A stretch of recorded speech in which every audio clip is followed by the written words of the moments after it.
Nanti mungkin kelompok selanjutnya nanti mungkin sampai jam 3 kelompok lah ya mungkin ya, sampai setengah 12, nanti jam setengah 12 ke jam 12-nya baru kita diskusikan bersama. Monggo silahkan dari kelompoknya Mbak Imeli, Khairunisa, Sabrina, Reza, sama Aliananda. Karena kebetulan laporannya tidak bisa saya akses.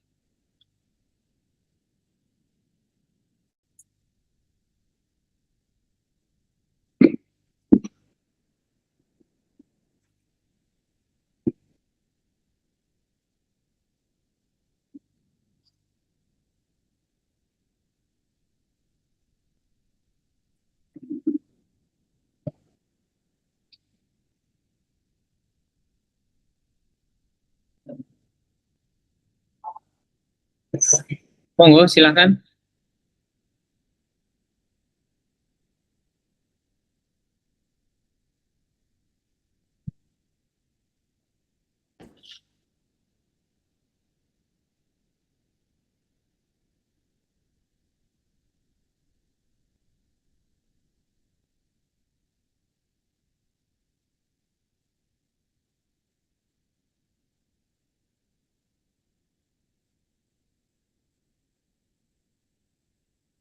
Saya izin bentar lihat.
Ini email ada.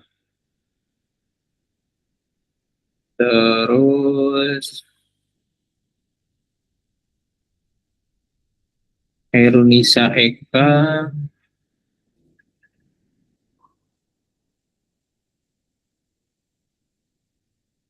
ada juga.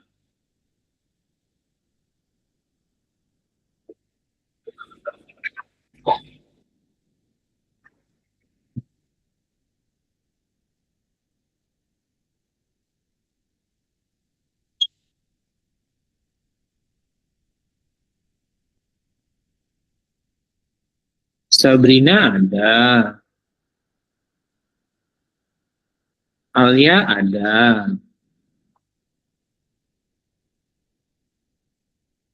Reza ada. Yuk, silakan Mbak, Mas.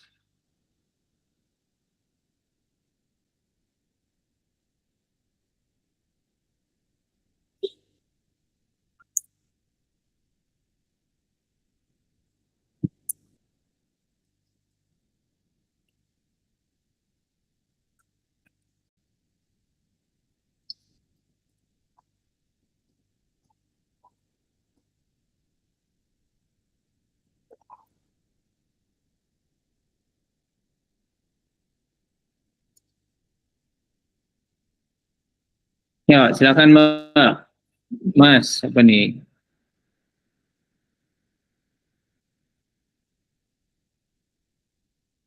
Lihat belum ya Pak? Sudah. Oke. Mungkin bisa diperbesar.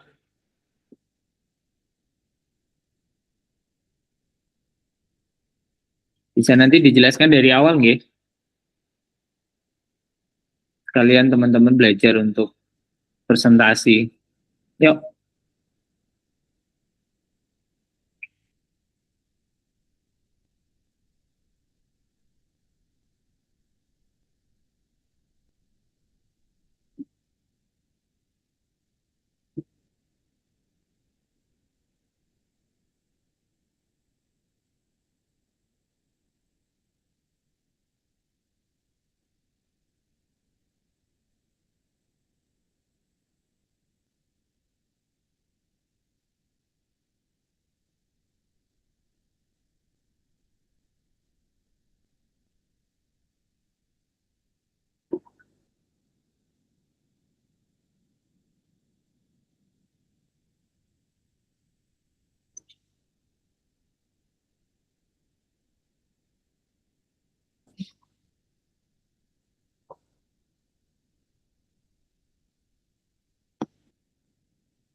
Assalamualaikum Pak, ini suara saya terdengar Pak? Terdengar Mas, monggo. Oke. Assalamualaikum warahmatullahi wabarakatuh. Perkenalkan kami dari kelompok 4 yang beranggotakan email Kak Khairunisa, Kak Sabrina, saya dan Kak Alia. Untuk hari ini identitas klien nama panggilannya AS. AS. Oke. Nama panggilannya A, jenis kelamin perempuan. Tempat tanggal lahir Yogyakarta 19 Juli 2006, pendidikan terakhir SMA, status dalam keluarga merupakan anak kedua dari 2 bersaudara, beragama Islam, suku Jawa, alamat di Yogyakarta, dengan identitas orang tua. Oh, ini langsung dibacain aja tuh gimana Pak? Boleh Mas, dibacakan atau dirimu sampaikan apa yang menurutmu penting untuk diketahui oleh kami gitu. Orang tua, ayah ibunya masih lengkap, yang ayahnya usia 62 tahun, yang ibu 58. Pendidikan terakhir untuk ayah SMA, yang ibunya S1. Ayah merupakan pensiunan PNS dan ibunya masih menjadi bekerja aktif PNS, yaitu guru TK. Dua-duanya beragama Islam, suku Jawa, dan tinggal bersama-sama di Yogyakarta. Saudara kandung laki-laki berumur 31 tahun, agama Islam, sudah bekerja PNS di Sulawesi Tenggara. Untuk rentang waktu pemeriksaannya pada tanggal 29 April sampai 7 Juni 2025, selama 6 minggu, selama masa layanan psikologi profesi psikolog umum LP3U. Berikut genogramnya. Terus untuk dinamika hubungannya, klien itu berusia 18 tahun, merupakan anak dari 2 bersaudara. Kakaknya tadi sudah berusia 31 tahun, bekerja sebagai PNS di lembaga pemerintahan kementerian di Sulawesi Tenggara, yang langsung bekerja setelah menyelesaikan studi S1-nya dan sudah menikah juga. Tapi klien saat ini baru menyelesaikan studi di sekolah SMA, lahir dan besar di Jogja. Klien juga tinggal serumah dengan ayah, ibu, tante, adik dari ayahnya, beserta 2 anak yang telah selesai kuliah dan saat ini bekerja.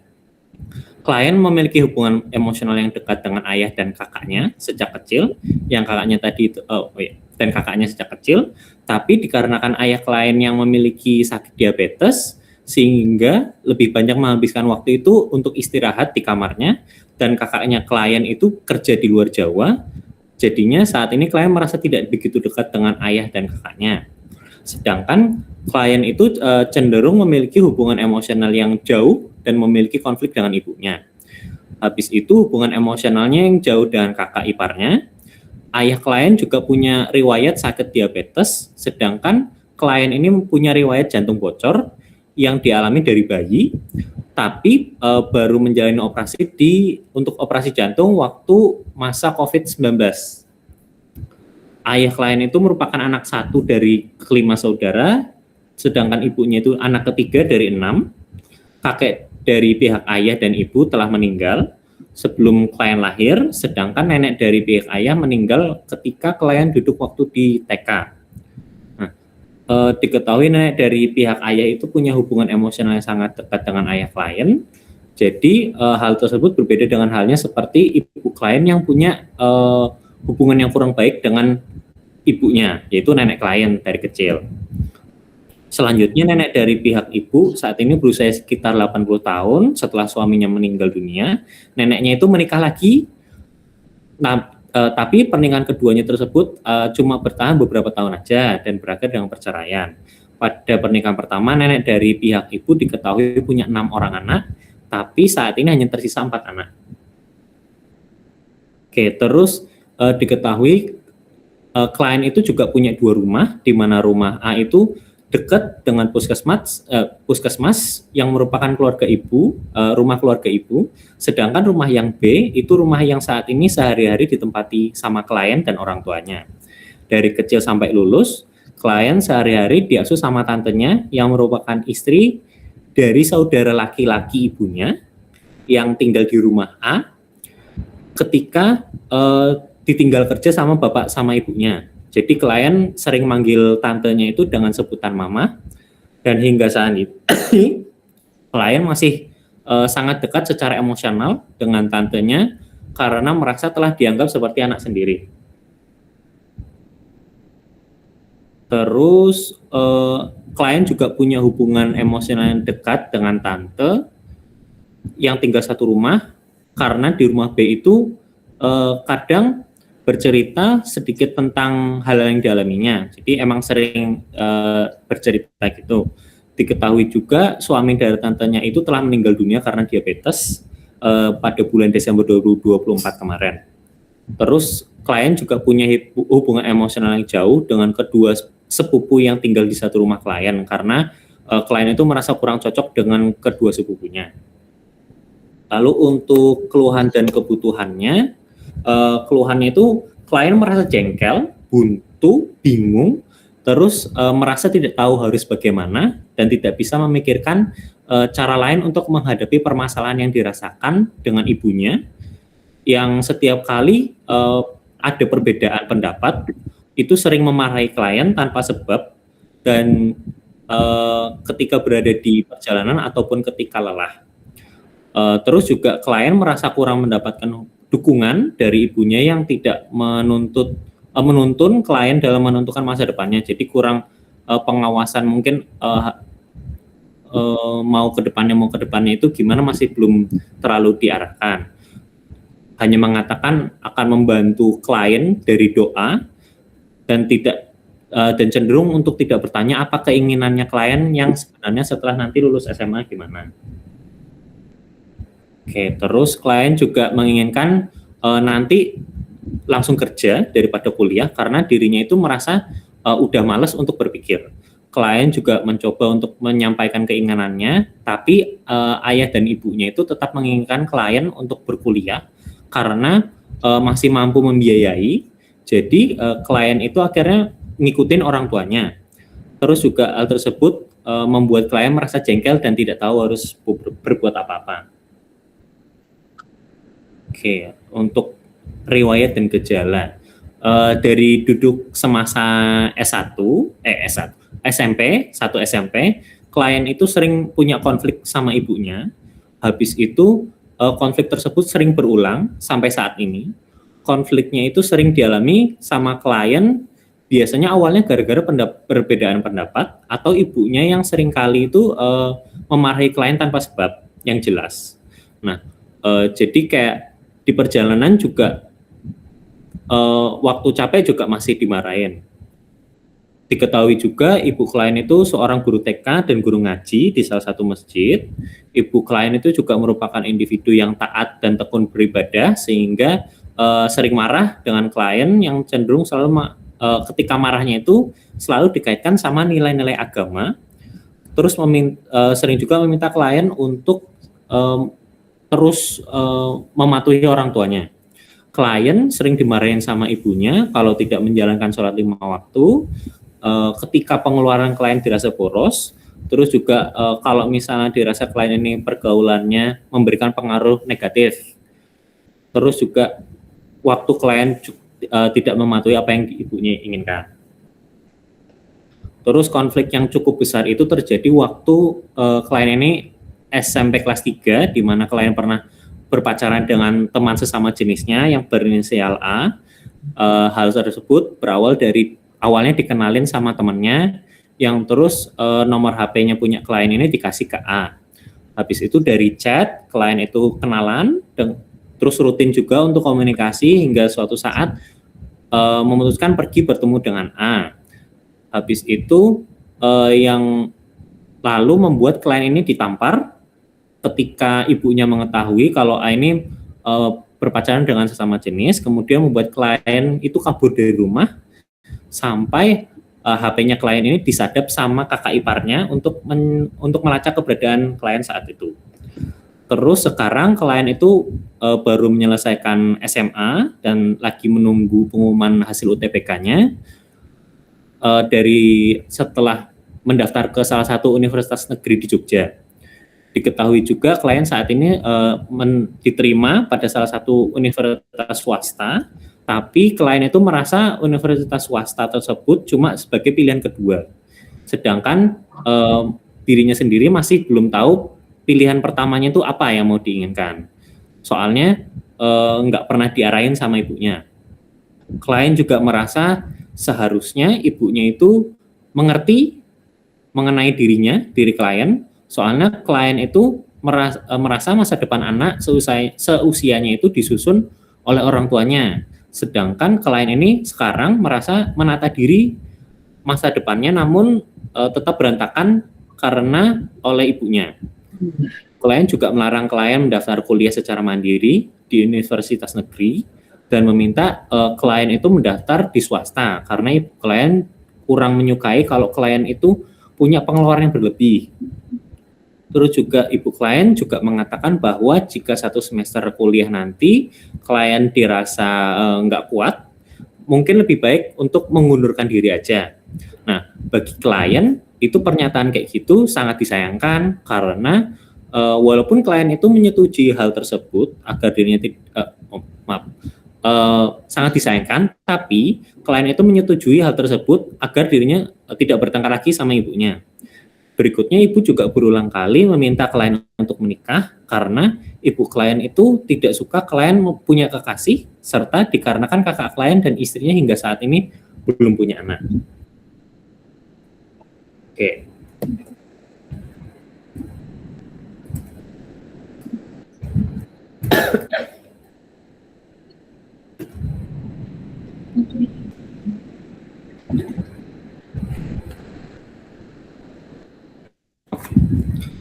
Lanjut untuk dugaan sementara. Jadi dugaan sementara itu yang pertama itu ada parent-child relation problem dengan kode V61.20 atau Z62.820, yaitu masalah hubungan orang tua dan anak.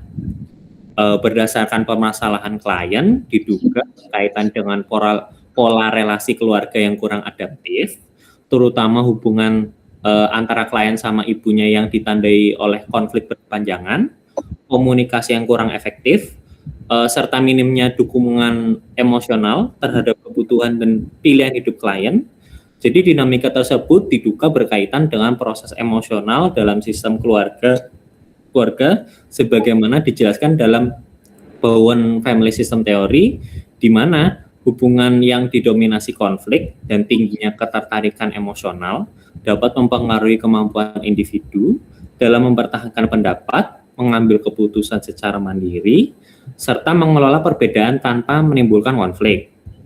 Dugaan ini juga perlu dilihat dari lebih lanjut melalui pemeriksaan psikologis untuk mengetahui apakah bentuk dinamika relasi keluarganya yang mendasari permasalahan klien itu berdasarkan keluhan yang disampaikan. Fokus perhatian klinis sementara itu mengarah ke parent-child relational problem, kodenya Z62.820.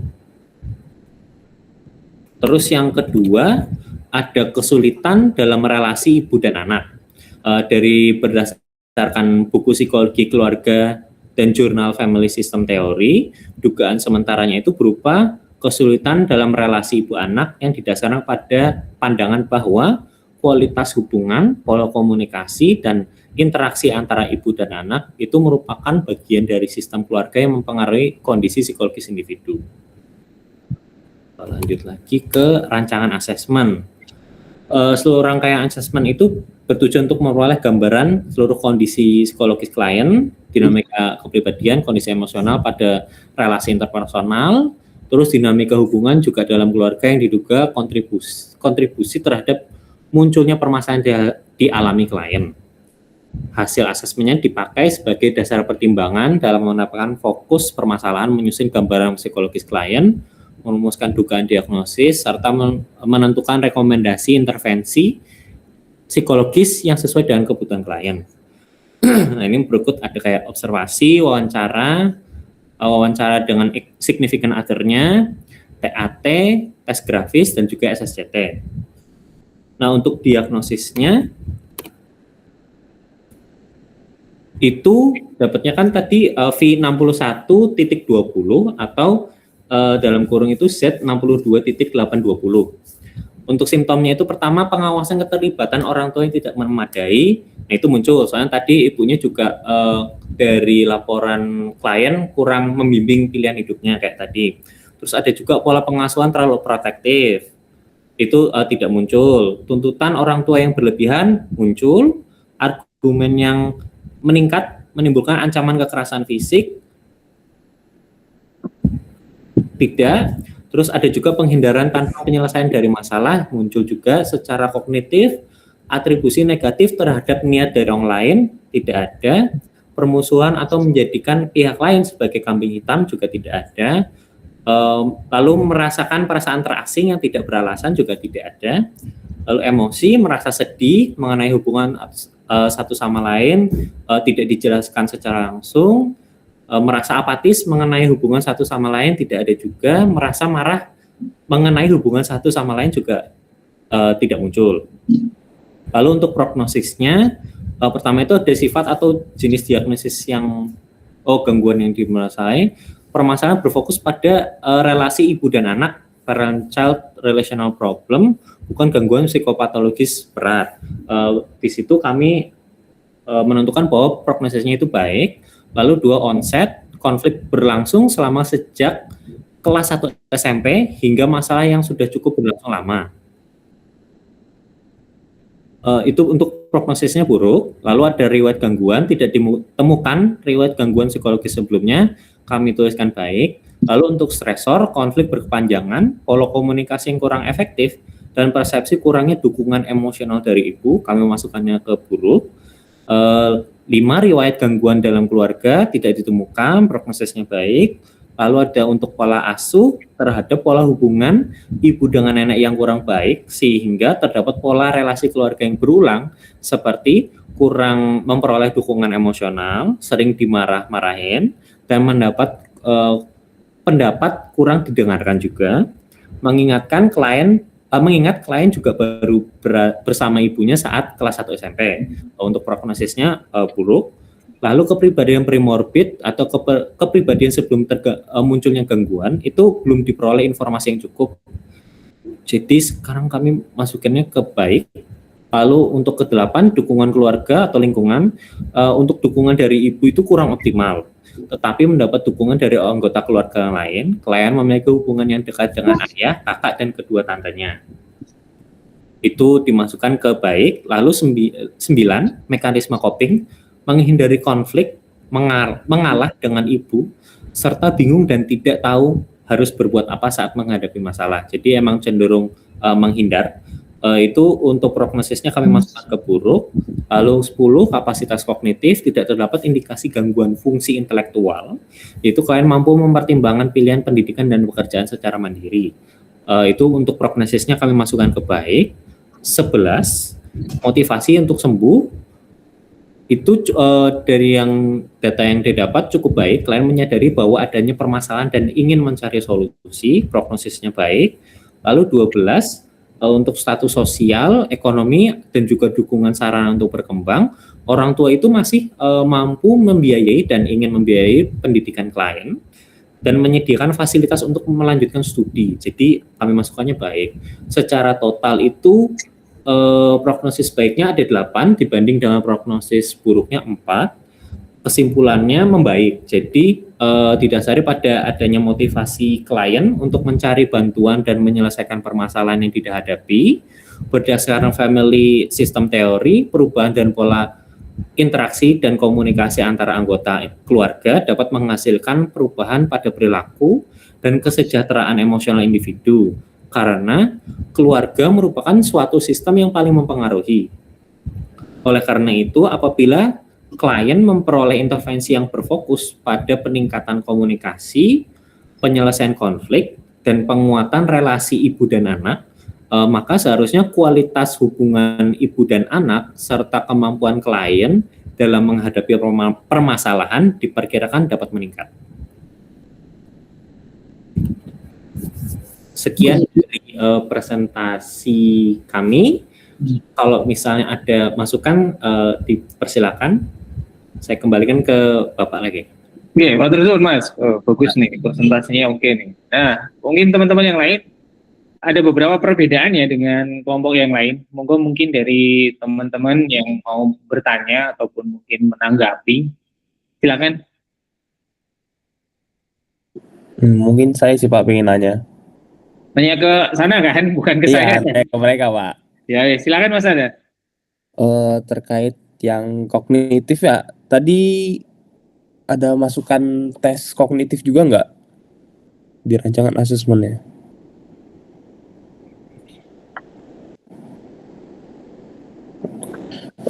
Mungkin bisa dijelasin nggak sih, kira-kira kenapa nggak pakai tes kognitif buat ngelihat kapasitas kognitif sebenarnya?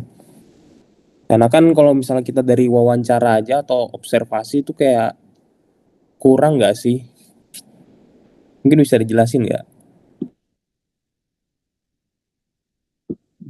Silakan Mas Reza dan teman-temannya. Masih ada yang lain ya, ada Herunisa, ada Imeli, ada Sabrina. Kalau mau bantu jawab juga boleh.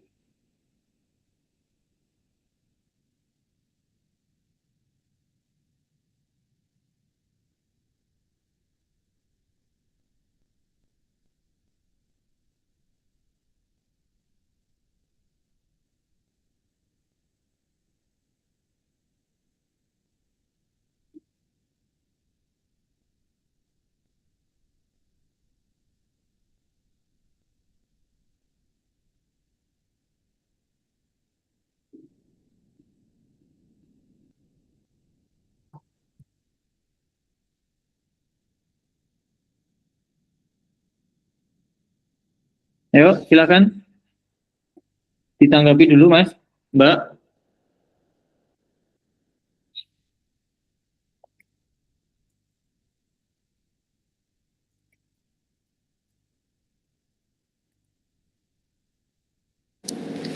Izin menjawab ya, Meja.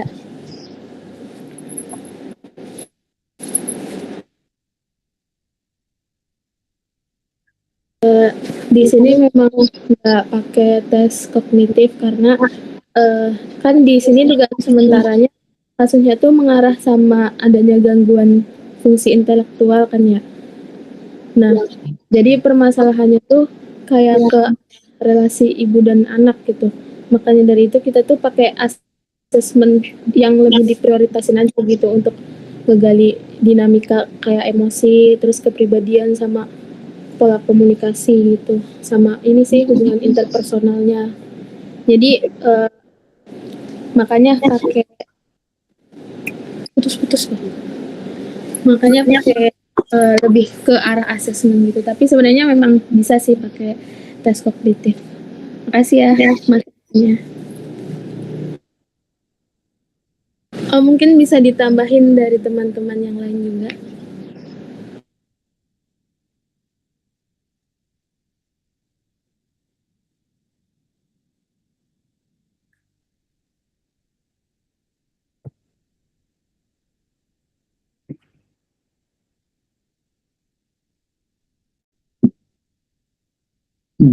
Oke. Yang lainnya ada tanggapan? Ini ada yang beda loh dari kelompok yang lain. Bapak, saya Pak, Oke, silakan Sofi. teman yang share screen mohon dibantu dari awal dong share screen-nya. Yang maksudnya diturunkan ya dari atas. Lagi. Oke, habis keluhan tadi ke bawah riwayat, lalu terus ke bawah lagi boleh? Lagi, ke bawah lagi. Ya, dugaan sementara, lanjut.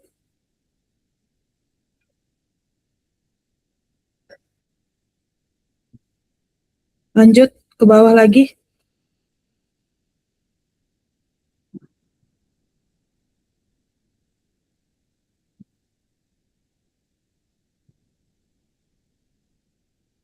Oke. Sudah cukup, Kak Ica. Iya, Kak Ica yang share screen-nya. Izin bertanya dong ke teman-teman yang presentasi. Kemungkinan kenapa teman-teman sudah namanya dugaan sementara, kalau dugaan sementara ini kan ada cuma satu doang ya. Kira-kira kenapa dugaan sementaranya itu teman-teman langsung ngeklaim dugaan sementaranya itu kemungkinan gitu. Bisa aja kan sebenarnya dugaan sementara itu satu atau dua, karena kan bisa jadi memang ya memang mungkin hubungan antara dengan ibunya, tapi kan bisa aja ada yang lain. Boleh dikasih argumennya nggak?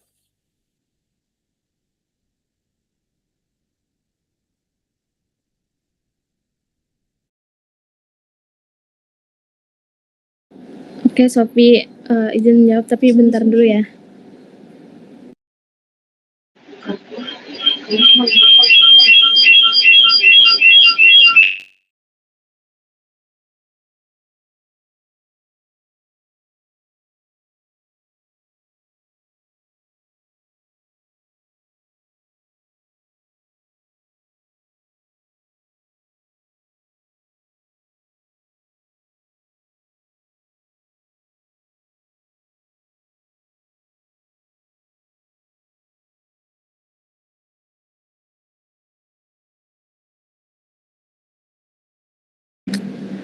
Sophie, saya izin menjawab ya. Mungkin kenapa langsung milih kesulitan relasi ibu dan anak tuh dugaan tuh digunakan karena konflik tampaknya lebih spesifik terjadi pada hubungan klien dengan ibu, bukan dengan seluruh anggota keluarga. Dan kasusnya tuh kan didukung dengan data klien tuh memiliki hubungan dekat dengan ayahnya. Terus klien masih memiliki hubungan baik dengan kedua tantenya. Konfliknya lebih dominan terjadi dengan ibu, terus klien merasa ibu sering memarahi dirinya. Selain itu, klien merasa ibunya kurang memahami kebutuhan emosional dan juga merasa pendapatnya tidak pernah didengarkan. Nah, ibunya tuh sering mengambil keputusan mengenai masa depan klien tanpa melibatkan keinginan klien. Jadi kita langsungnya pilih dugaannya mungkin dari itu, dari kasus data yang mendukungnya itu. Seperti itu. Gitu. Berarti langsung hanya satu itu aja ya, karena menurut teman-teman di kelompok itu aja yang berkaitan ya. Iya, soalnya di sini tuh kita lihatnya kayak pakai data yang paling kuat gitu, terus merasa yang paling kuat itu di bagian hubungan dia sama ibunya. Oke, baik.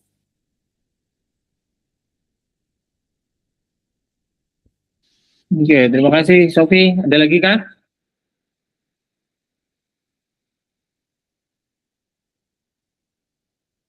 Ada ya. Ya wes, oke.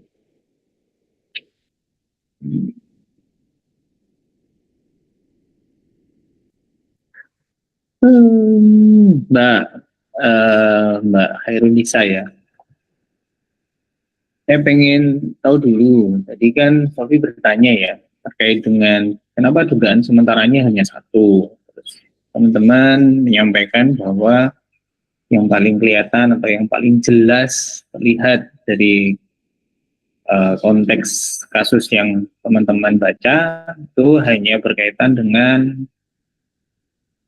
masalah dengan ibunya gitu ya.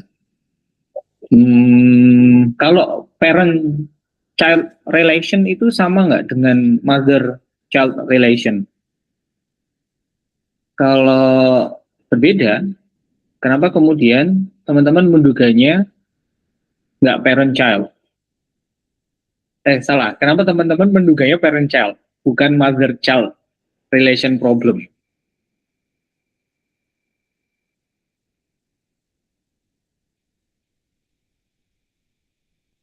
Kenapa nggak langsung spesifik mother child relation problem? Kenapa parent child relation problem? Boleh nggak aku dikasih tahu?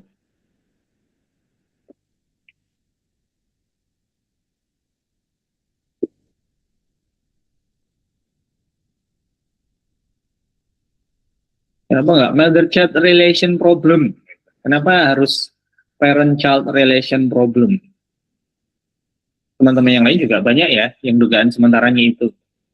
Pertanyaannya kenapa nggak mother child relation problem?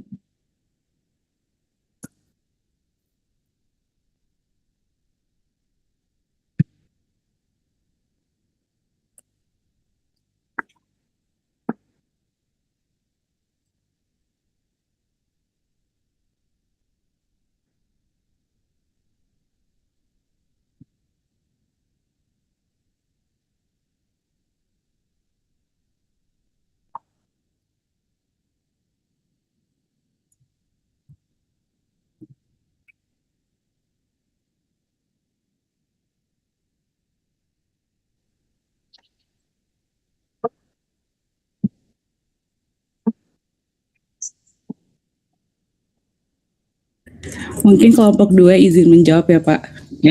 Silakan tuh. Kalau kelompok 2 kenapa ngambil parent child? Karena pada hari itu kan kami diberikan itu ya Pak, lembar SE itu kan Pak. Dan jadi kita terfokusnya pada diagnosis yang ada di situ. Karena paginya habis belajar sama Bu Nurul. Dan memang jadinya kefokusnya tentang gangguan itu Pak yang memang merasa paling cocok. Jadi kami juga waktu itu belum memahami kalau misalnya ada pembagian lagi di mana ada mother child relation itu Pak, kalau dari kelompok 2.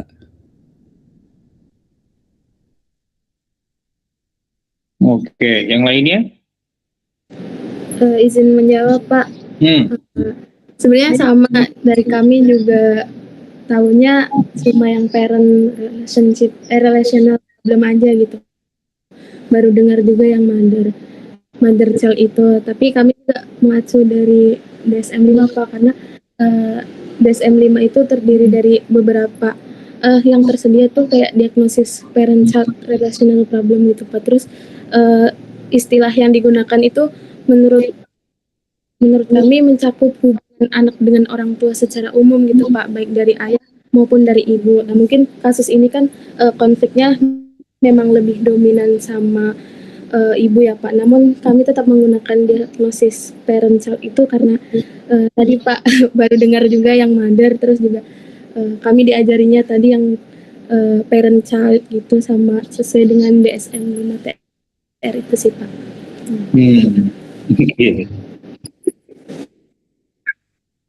Yang lainnya ada lagi nggak yang mau ngasih komentar?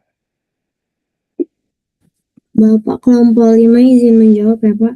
Kurang lebih sebetulnya sama Pak, acuannya juga dari DSM begitu. Cuman kami saat itu pertimbangannya adalah ke definisinya Pak, bahwa permasalahan yang ada di dalam parent child problems itu bisa berupa yang terjadi di klien. Salah satunya kayak ada abusive, terus ada controlling gitu-gitu Pak. Jadi akhirnya kami memilih seperti oke, kita pakai DSM yang ini gitu, dan kebetulan memang baru dengar juga yang mother, specifically mother gitu Pak. Ya oke. Bagus nih, pintar-pintar nih. Ya. Eh, Sebenarnya jawabannya kan teman-teman harusnya sudah lebih paham ya. Artinya memang yang kemudian jadi problem itu relasinya kan, bukan dengan siapanya. Karena tadi ada salah satu pendapat atau komentar begitu ya dari kelompok sebelumnya, kelompoknya Mas Reza gitu, kayak ya hubungannya dengan ibu tidak baik, sementara dengan bapaknya baik, dengan tantenya baik. Kan seolah-olah yang jadi fokus itu pada dengan siapanya, bukan pada relasinya. Nah, sebenarnya teman-teman kalau mau dicek lebih dalam, mau itu anak asuh atau anak adopsi atau anak yatim piatu yang diasuh oleh kakek neneknya, itu tidak kemudian berganti jadi grandparent child relation problem. Enggak, karena yang kemudian jadi problem itu kan relasi antara figur caregiver dengan anaknya gitu loh. Jadi mohon teman-teman pahami, bukan soal dengan siapanya, bukan dengan siapanya saja, tapi lebih kepada pola-pola asuh dari caregivernya yang itu berkaitan dengan relasi yang bermasalah pada anak. Gitu. Jadi itu lebih menekankan pada itu.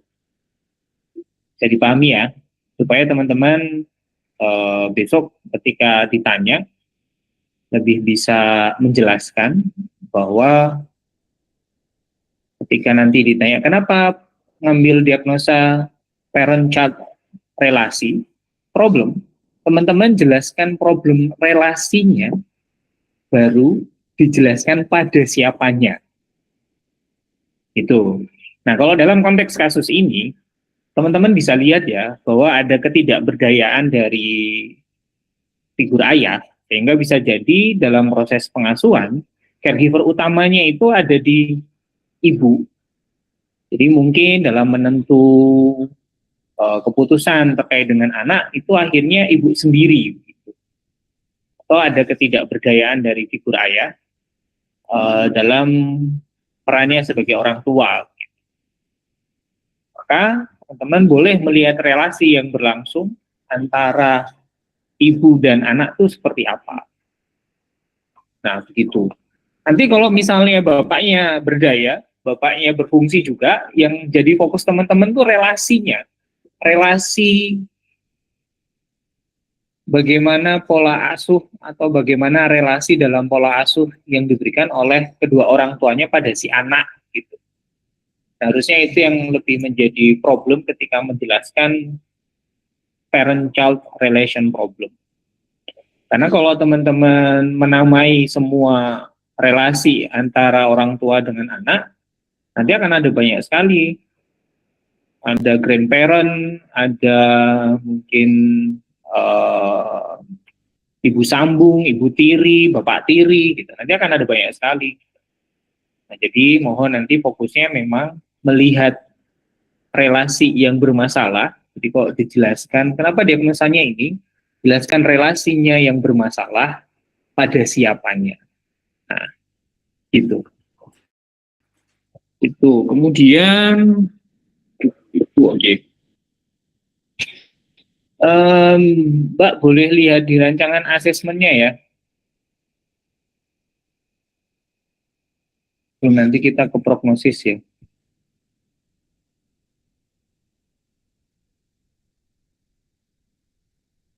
Nah, ada beberapa yang mungkin dalam menjelaskannya tidak begitu detail ya. Kayak misalnya teman-teman melakukan observasi, tujuannya mengamati perilaku. Mengamati perilaku tuh perilaku apa yang mau diamati? Mengamati perilaku ekspresi emosi klien. Ekspresi emosi klien dalam hal apa? Karena perilaku itu kan akan banyak jenisnya ya. Kalau misalnya kasus ini, kira-kira mengamati perilaku belajarnya kan jadi tidak tepat ya. Atau kalau teman-teman mau bisa tuh dituliskan mengamati kondisi klinis atau melakukan observasi pada kondisi klinis klien. Bisa juga seperti itu. Kalau mau perilaku maka perilaku yang jelas, perilaku apanya yang mau diamati. Nah, kemudian ketika sasarannya berbeda, misalnya teman-teman melakukan observasi pada siapa? Teman-teman melakukan observasi pada si klien, maka dijelaskan sasarannya adalah klien, tujuannya apa? Karena bisa jadi observasi yang teman-teman lakukan itu, misalnya nanti ya di tempat kerja gitu, mungkin nanti yang diobservasi adalah sistem kerjanya gitu misalnya, atau sistem kerja yang ada di kantor tersebut gitu misalnya. Atau bisa juga yang mau diamati itu justru pola asuh orang tuanya gitu misalnya. Maka kan sasaran observasinya tuh bisa beda gitu. Nah maka silakan itu juga dituliskan sejelas itu, alat yang dipakai apa, sasarannya siapa, untuk tujuan apa, waktu pelaksanaannya kapan. Nah, mestinya dibuat seperti itu. Karena kalau melihat dari kelompok ini, kayaknya pertama tadi ya, pola komunikasi. Pola komunikasi ini apakah pola komunikasi dari klien atau pola relasi dalam berkomunikasi antara klien dengan orang tuanya. Atau justru pengen lihat pola komunikasi orang tua ke anaknya.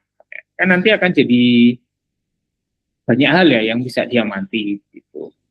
Atau yang pengen diamati itu pola relasi atau pola komunikasi di dalam keluarga.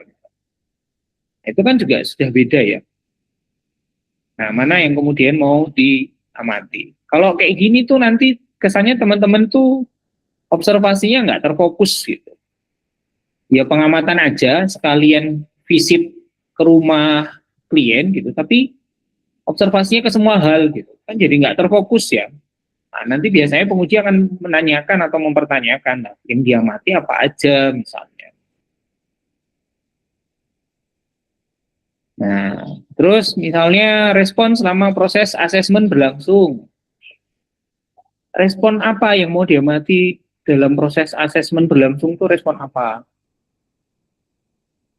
Misalnya apakah pengen tahu ekspresi emosi dalam berinteraksi dengan orang baru atau misalnya apa, nanti silakan bisa diperjelas lagi gitu ya.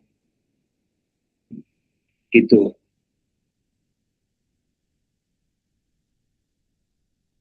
Oke, terus habis itu nah kalau dari kasus ini menurut teman-teman kita butuh tahu nggak tentang bagaimana konsep diri dari si individu ini. Karena kalau saya amati dari beberapa yang sudah mengumpulkan, itu sepertinya tidak ada yang mencoba untuk memahami kondisi itu atau bagaimana konsep diri dari si klien gitu. Nah, apakah kalian tidak merasa perlu atau apa yang kemudian menjadi pertimbangan teman-teman? Kenapa kemudian tidak ada konsep diri? Gitu? Perlu atau enggak untuk kasus ini? Izin menjawab Pak. Oke, ya Sofi. Dari kelompok 2 itu pakai Pak SSCT untuk melihat konsep diri. Jadi untuk memperoleh gambaran dinamika kepribadiannya, kebutuhan emosionalnya, konsep dirinya juga, serta cara klien menghadapi konflik dan menjalin hubungan dengan orang lain. Oke. Dirinya perlu ya. Buat apa Sofi kok perlu? Iya, karena perlu tahu itu. Baik Pak, karena sebenarnya yang pertama si klien ini kan juga sebenarnya sudah di umur 18 tahun ya Pak. Terus dia mengeluhkan kalau dari keluhannya itu kan dia merasa jengkel, bingung. Kalau sudah ada kata bingung tuh kan Pak berarti kita ingin tahu kenapa, apa yang sebenarnya terjadi, apa yang membuat dia bingung. Dan tidak hanya konsep diri Pak, karena kita tadi ini masalahnya ada dengan relasi, maka kita untuk melihat dinamika hubungan dia dengan keluarganya, karena kan Pak kalau di SCT itu sikap terhadap ayah ada, terhadap ibu apa, sehingga nanti bisa menyimpulkan ada 4 aspek sikap terhadap keluarga, penyesuaian dirinya gitu Pak. Jadi sehingga lebih tergambarkan. Jadi kalau saya lebih mengarah kepada keluhan dia datang itu Pak juga. Oke, oke. Terima kasih Sofi. Yang lainnya? Ada yang punya pendapat?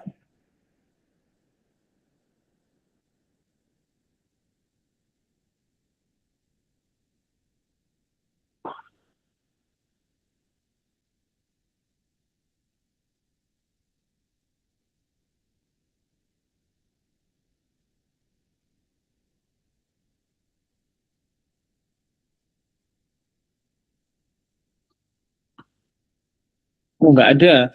Yang lainnya, berarti cuma kelompoknya Sofi aja yang rasa perlu ya? Yang lainnya nggak ada kah? Oh, izin menambahin lagi boleh Pak? Boleh. Ya, karena juga dari keluhan itu Pak, ada kalimat bahwasannya klien lebih menginginkan bekerja daripada berkuliah karena dirinya merasa sudah malas untuk berpikir. Nah, barangkali waktu itu kalau saya diskusi dengan kelompok, kami ingin mengetahui Pak sebenarnya bagaimana sih kenapa ada terjadi kalimat merasa sudah malas untuk berpikir gitu. Sedangkan orang tuanya itu merasa ini kami sebagai orang tua masih mampu nih untuk membiayai kamu kuliah gitu. Jadi kita ingin tahu Pak alasan-alasan dia begitu tuh seperti apa, akan apa sebenarnya yang terjadi pada dirinya gitu sih Pak. Oh, oke. Oke. Terima kasih Sofi ya. Yang lainnya nggak ada ya? Oke. Ya. Itu kalau yang disampaikan Sofi terkait dengan kebingungan, yang berarti dia mungkin belum paham terkait dengan dirinya sendiri, sehingga butuh untuk kita cari tahu konsep dirinya, kan sebenarnya nggak relate dengan belum menjelaskan kenapa kemudian dalam problem yang berkaitan dengan orang tua, kita tuh butuh tahu juga bagaimana konsep diri anak. Yang Sofi jelaskan itu kan terkait dengan hal-hal yang secara personal itu dikeluhkan oleh klien sehingga butuh untuk diperdalam. Nah, nanti kalau teman-teman misalnya melakukan membuat rancangan asesmen gitu, pertimbangan juga hal-hal yang terkait dengan klien yang itu memang berhubungan langsung juga dengan kondisi yang dikeluhkan, dan juga hal-hal yang bisa mempengaruhi ataupun bisa menjadi faktor yang menentukan bagaimana proses terapi berlangsung. Jika teman-teman menilai bahwa ini adalah problem relasi, maka kalau teman-teman tidak tahu bagaimana konsep diri yang dimiliki oleh anak ini, apakah konsep diri yang dimiliki itu negatif atau positif, maka itu akan mempengaruhi bagaimana teman-teman menjalin relasi. Memperbaiki relasi antara anak dengan orang tuanya. Karena mereka yang punya problem relation, parent-child relation terutama, itu biasanya punya konsep diri yang negatif. Nah, maka teman-teman untuk memastikan lagi, apakah memang betul ini tuh parent-child atau enggak, teman-teman harus melihat apakah konsep diri yang ada pada anak itu cenderungnya negatif. Terutama kalau dari highlight yang saya temukan kan memang sudah berlangsung dari SMP. Maka perlu untuk di cross check dan dipertimbangkan. Nah, kalau dari Sofi tadi menyampaikan pakai alat tesnya adalah SSTT. Yang lainnya Apakah untuk tahu konsep diri hanya melalui SSCT saja kah?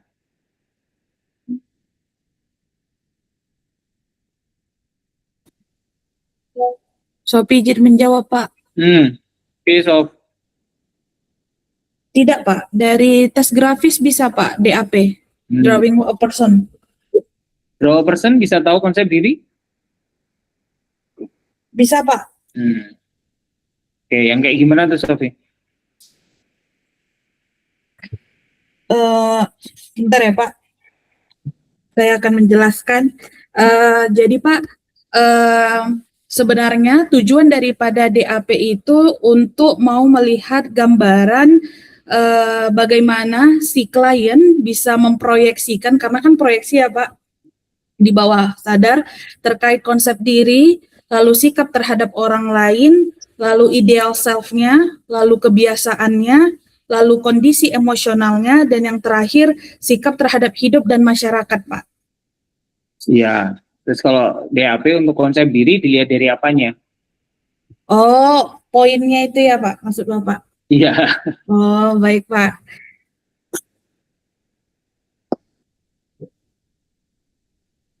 Yang lainnya boleh loh. Kalau pakai grafis, pakai DAP, dari mana kita lihat konsep dirinya?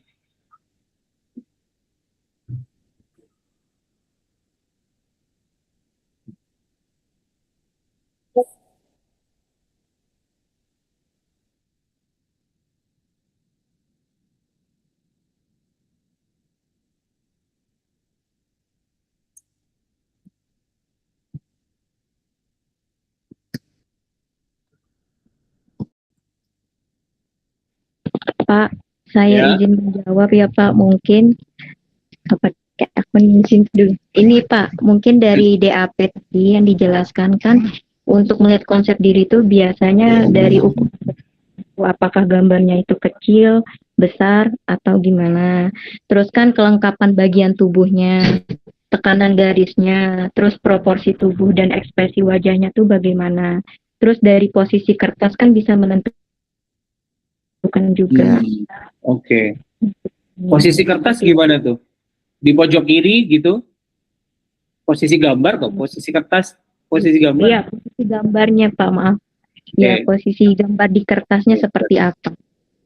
Untuk kecenderungan ininya tuh, psikologisnya. Oke. Good. Oh ya, oke, good. Terima kasih Mbak Sinta menambahkan ya. Ya, teman-teman bisa pakai DAP ya untuk tahu bagaimana konsep dirinya. Tapi nanti teman-teman mesti bisa menjelaskan apa perbedaan konsep diri melalui DAP dan konsep diri yang kemudian dilihat dengan SSCT. Sehingga nanti ketika menuliskan tujuan, teman-teman tuh bisa lebih jelas dan lebih detail kenapa kemudian melihat konsep diri melalui DAP atau kenapa kemudian konsep diri dilihat melalui SSCT gitu. Karena memang ada perbedaan ya. Kalau misalnya teman-teman melihat DAP lebih kepada bagaimana si subjek ini melihat dirinya sendiri dalam melihat tuntutan sosial ya atau DAP-nya. Apakah kemudian dia punya penerimaan diri atau tidak? Apakah dia kemudian bisa punya harga diri yang positif atau tidak gitu. Jadi lebih kepada bagaimana si individu ini memproyeksikan cara dia melihat dirinya dalam konteks dia berinteraksi secara sosial.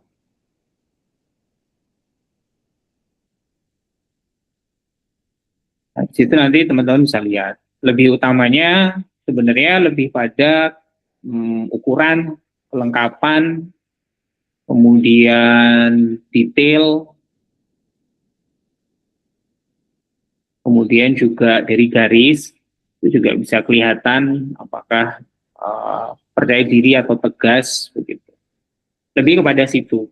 Nah, kalau SSCT, teman-teman itu akan melihat bagaimana konsep diri terkait dengan hal-hal yang berkaitan dengan apa yang dia tidak suka dengan dirinya sendiri, hal-hal yang berkaitan dengan kelebihan yang dia lihat sendiri, kemudian hal-hal yang berkaitan dengan kekurangan yang dia lihat dalam dirinya sendiri gitu. Jadi ada perbedaan antara konsep diri yang dilihat di AP dan juga konsep diri yang teman-teman bisa temukan di SSCT.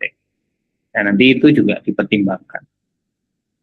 Nah, maka di kelompok ini nanti lebih di apa ya saya didetailkan mana yang kemudian menjadi sasaran dari asesmen dan untuk tujuan apa begitu ya. Nanti buat teman-teman yang lain juga silahkan bisa dicek kembali laporan-laporannya, apakah kemudian di bagian rancangan asesmen itu sudah cukup detail terkait dengan sasaran dan juga tujuan yang kemudian pengen dicapai. Oke. Terus tadi ada pertanyaan dari Rahmeza, apakah kemudian kenapa teman-teman tidak pakai WISE atau tidak pakai tes intelijensi? Ada beberapa yang pakai WISE, ada yang tidak pakai WISE. Saya jadi pengen tahu apa alasan buat teman-teman yang pakai WISE dan apa yang alasan buat yang tidak pakai WISE. Sementara di kelompok ini kan tidak pakai tes intelijensi ya, tadi sudah disampaikan alasannya. Nah, kalau teman-teman yang pakai apa alasannya?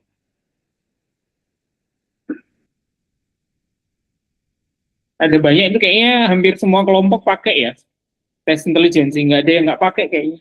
Itu alasannya apa dan kenapa pakai alat tes itu? Bapak kelompok 5 izin menjawab. Boleh, silakan Mbak. Iya, jadi kenapa WISE Pak? Karena di akhir kan dia juga ada kebingungan tuh mau melanjutkan kuliah atau ya. Enggak ada Pak, dia pengen kerja kan Pak, tapi orang tuanya minta dia untuk kuliah. Nah, di situ tuh sekalian dicek gitu apakah intelijensinya tuh cukup gitu Pak untuk nanti dia memasuki pilihan kerja atau kuliah gitu. Kalau saya sih mikirnya demikian Pak. Oh gitu ya, oke, oke. Karena ada keluhan terkait dengan kebingungannya untuk bekerja dan kuliah gitu ya.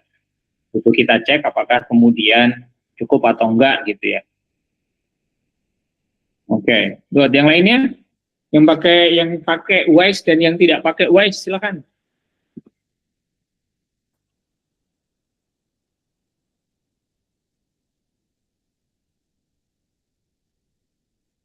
Kayaknya nggak cuma Mbak Ines ya. Yuk silakan Aisyah Nur Syahadah. Ya, Bapak izin menjawab ya. Untuk kelompok 6 sendiri, sebenarnya pakai WISE itu karena dari klien kan ada mengatakan bahwa dirinya itu bingung, terus kayak buntu, dia tidak tahu harus bagaimana dan kayak kesulitan untuk menentukan pilihan setelah lulus SMA.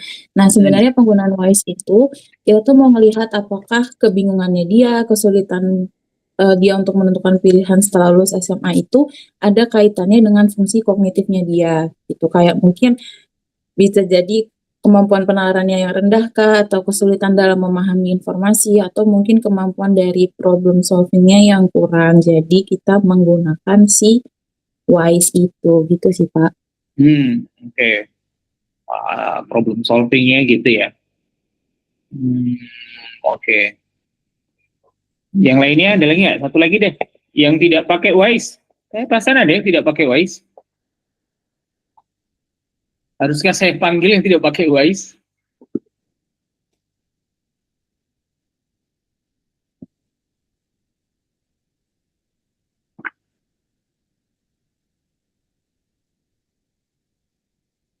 Ada yang pakai CFIT kalau nggak salah. Kelompoknya siapa itu ya?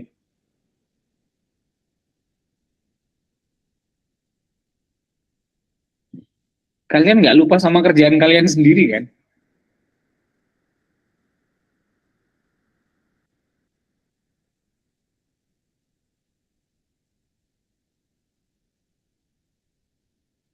Halo? Wes, disebut aja. Ini kelompok 3. Ada Citra, Ainun, Nadia Rizky, Ega. Kenapa pakai CFIT?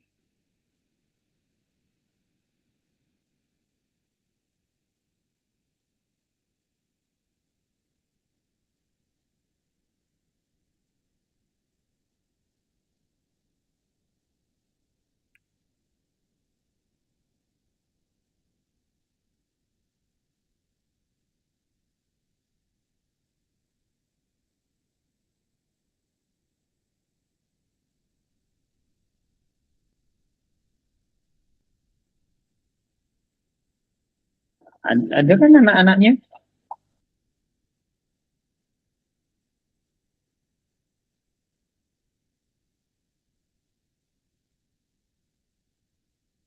Yuk, minta tolong dijelaskan kenapa pakainya CFIT. Izin menjawab, Mbak, kenapa CFIT? Kenapa Karena tuh, Mbak? pertimbangan kelompok kami hanya ingin mengetahui intelektual secara umum aja sih, Pak, tanpa pertimbangan secara verbal dan lain-lain seperti itu. Sama pertimbangan praktisnya waktunya lebih singkat, Pak, seperti itu. Kenapa nggak SPM, Mbak, berarti?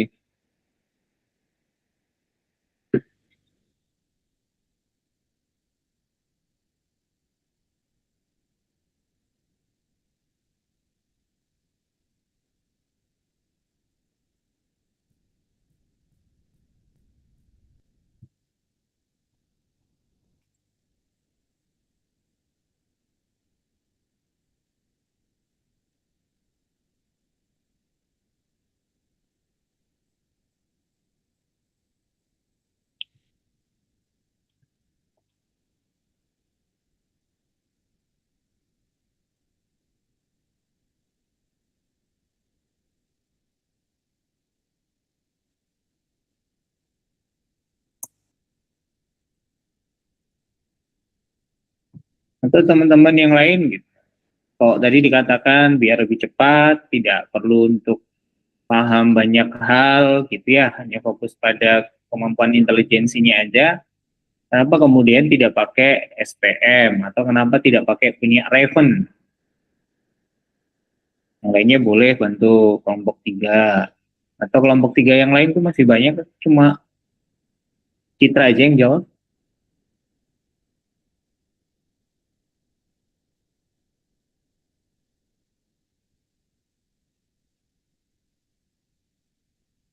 Guys, ini belajar loh ya, salah nggak apa-apa.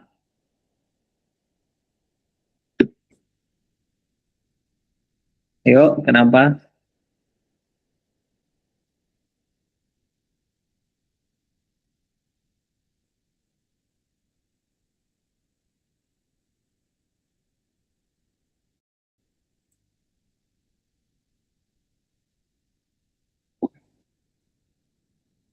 Citra tuh ada banyak loh. Yang kita aja nih. Diva Anifah, Ega Prameswari, Nadia Rizky.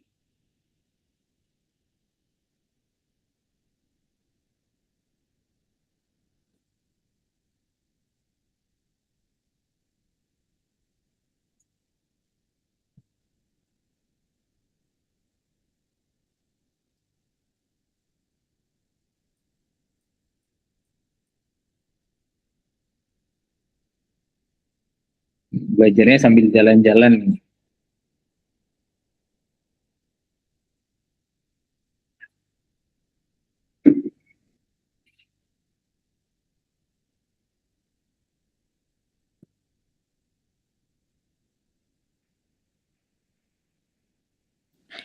Hadir Bapak. Silakan Mbak. Ega. Sebenarnya Kenapa nggak SPM? Kenapa CFIT? Kalau sekedar pengen tahu kemampuan kognitif atau pengen tahu intelijensinya. Sebenarnya kemarin waktu kami diskusi kelompok itu lebih kejujuran ya Pak. Jadi kami tidak ada terpikirkan mau memakai Raven sama SPM-nya kemarin itu. Kemudian kita tuh juga kayak kata Kak Citra tadi lebih fokusnya tuh karena kan di kelompok kita tuh kayak udah berapa banyak tes gitu. Jadi ngelihatnya tuh dalam satu hari kira-kira capek nggak ya individualnya itu kayak gitu. Nah kalau misalnya ditanya kenapa pilihnya CVIT atau CVIT itu mungkin kalau tes yang kami pilih itu kemarin itu ingin fokusnya lebih ke dia mengukur kecerdasan yang murninya kayak gitu Pak Kak. Sedangkan kan kalau yang SPM sama Raven ya tadi itu dia kalau CV itu kan meminimalkan bias bahasa, terus kayak dia kalau yang dibandingkan sama SPM itu dia cuma ada penalaran matriks sama gambar. Terus kemarin waktu kita mau milih CVIT itu dia ada ini Pak. Sebentar ya Pak. Boleh Mbak, nggak apa-apa.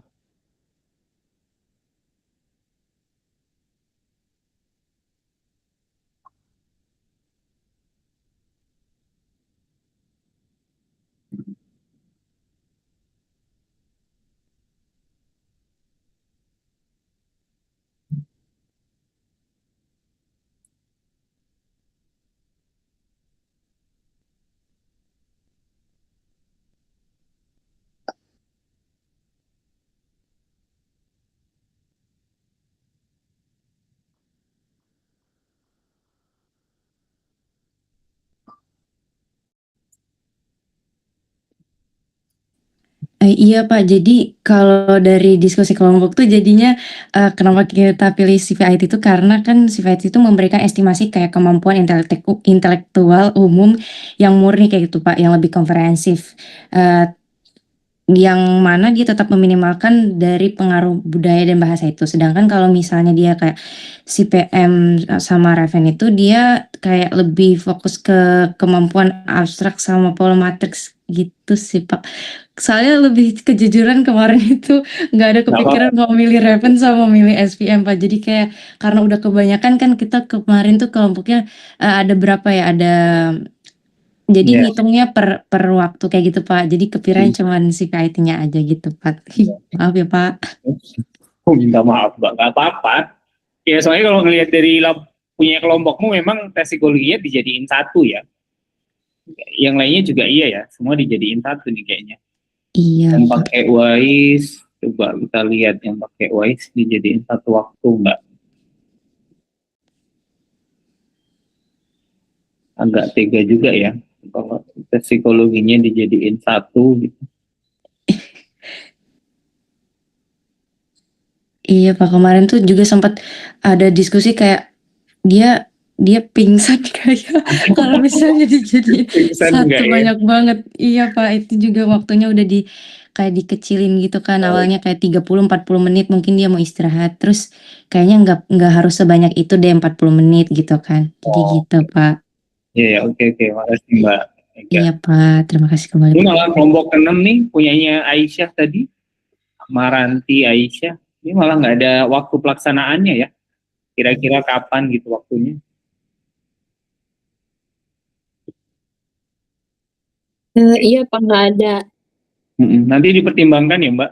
Maksudnya memang benar ya tadi apakah harus satu waktu atau enggak kan jadi pertimbang. Ya wes, Iya. oke. Kasih Pak. Sama-sama.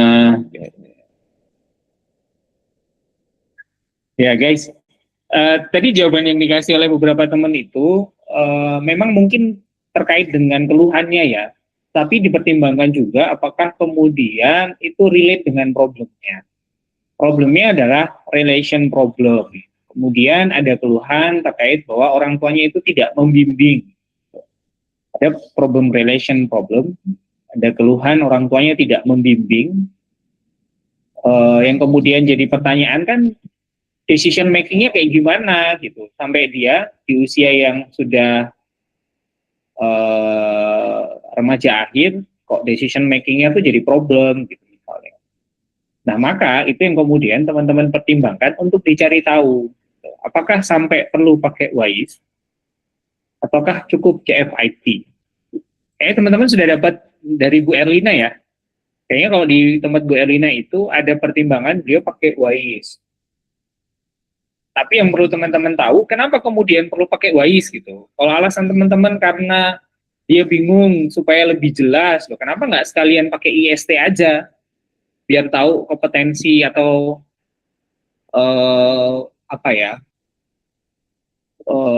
keahlian atau kompetensi kognitifnya dia tuh unggul di bagian mana gitu.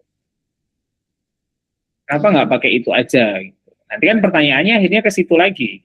Kenapa kemudian pakainya WISE bukan IST? Kalau tujuan yang disampaikan adalah yang tadi Aisyah dan juga beberapa teman sampaikan ketika pakai WISE itu tujuannya untuk itu.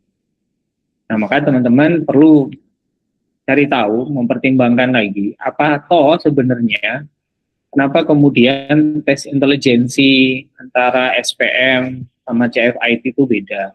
Kalau teman-teman butuh IQ, jadi bukan EQ murni ya. Kalau teman-teman butuh EQ murni, pakainya malah WISE, Mbak. Besok misalnya teman-teman nih, semoga sih nggak dapat ya, dapat klien skizofrenia. Teman-teman pengen tahu apakah EQ sekarang itu tuh EQ murninya berapa harusnya gitu. Karena kalau pakai EQ sekarang pasti defisit tuh. Teman-teman pengen bisa memperkirakan atau menghitung EQ sebenarnya itu berapa.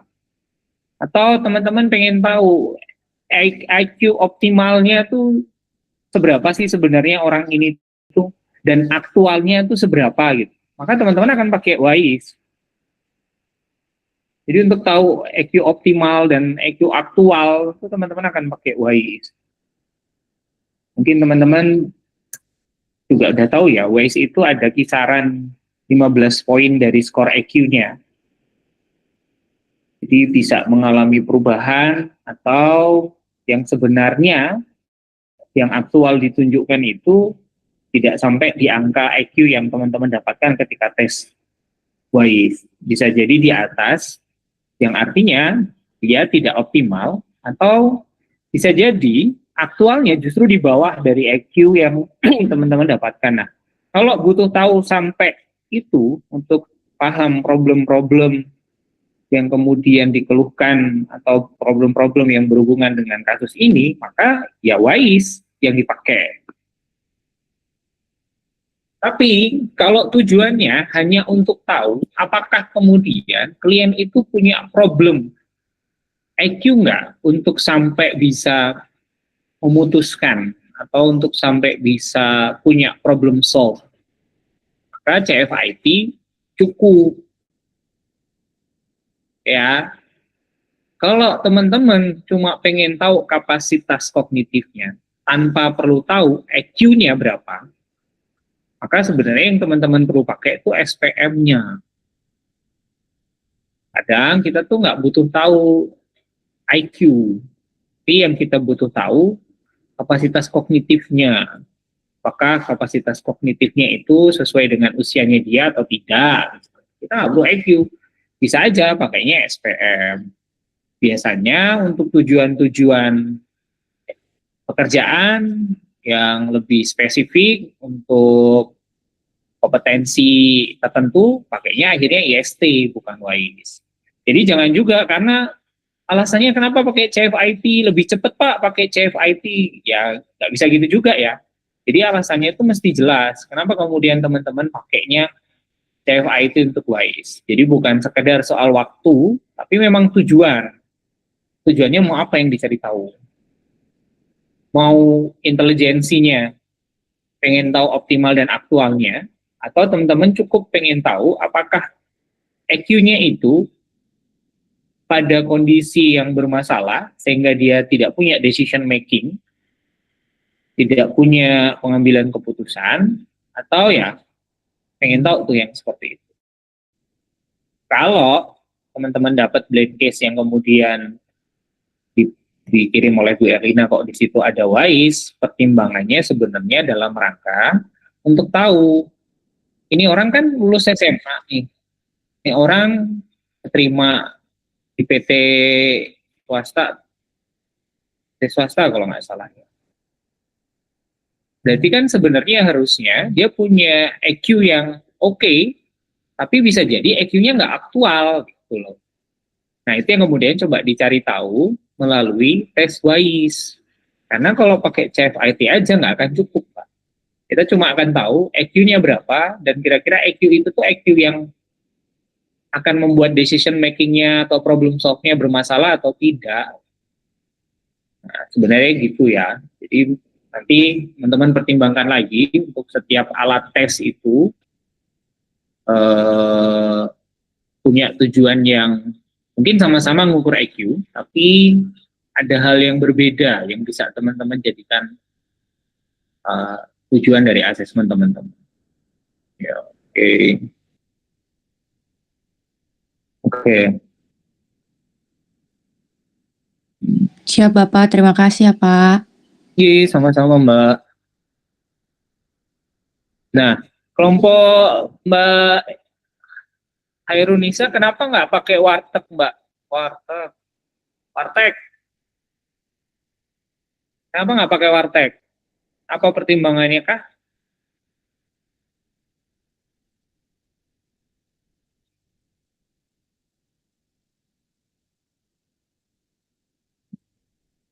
Kelompok yang lain ada yang pakai warteg, kenapa pakai warteg?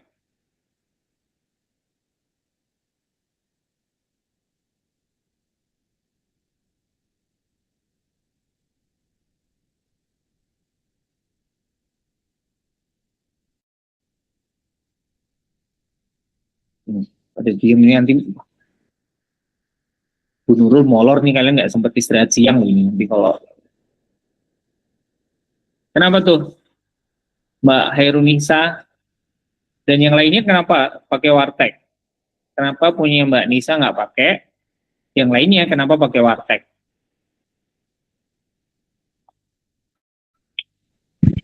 Pak, saya mungkin Izin. dari kelompok ini, saya bisa izin menjawab. Mungkin kami tidak menggunakan warteg karena kan dari tujuan asesmennya menggali dinamika hubungan ibu anak, terus konflik emosional. Jadi pola relasinya tuh seperti apa. Warteg digunakan untuk mungkin eksplorasi struktur kepribadian ya Pak.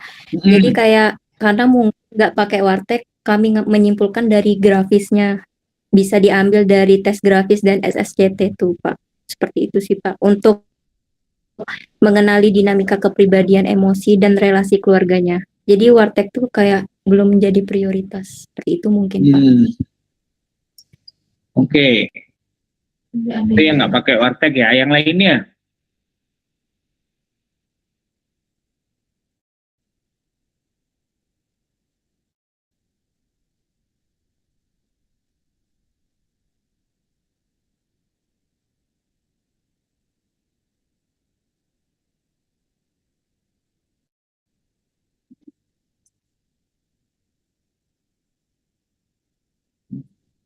Yuk, ini banyak. Ya, siapa lagi nih? Nah, ini juga kelompok 6 nggak pakai warteg, tadi udah dijawab ya. Oke. Oh belum, kelompok 6 ini juga nggak pakai. Terus kelompok, banyak yang nggak pakai warteg ya. Kenapa tuh?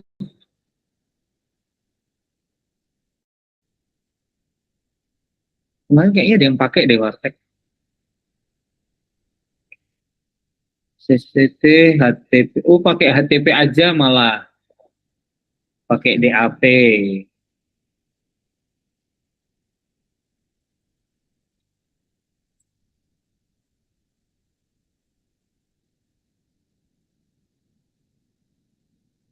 Ini tes grafis aja, nggak dijelasin tes grafisnya apa ya.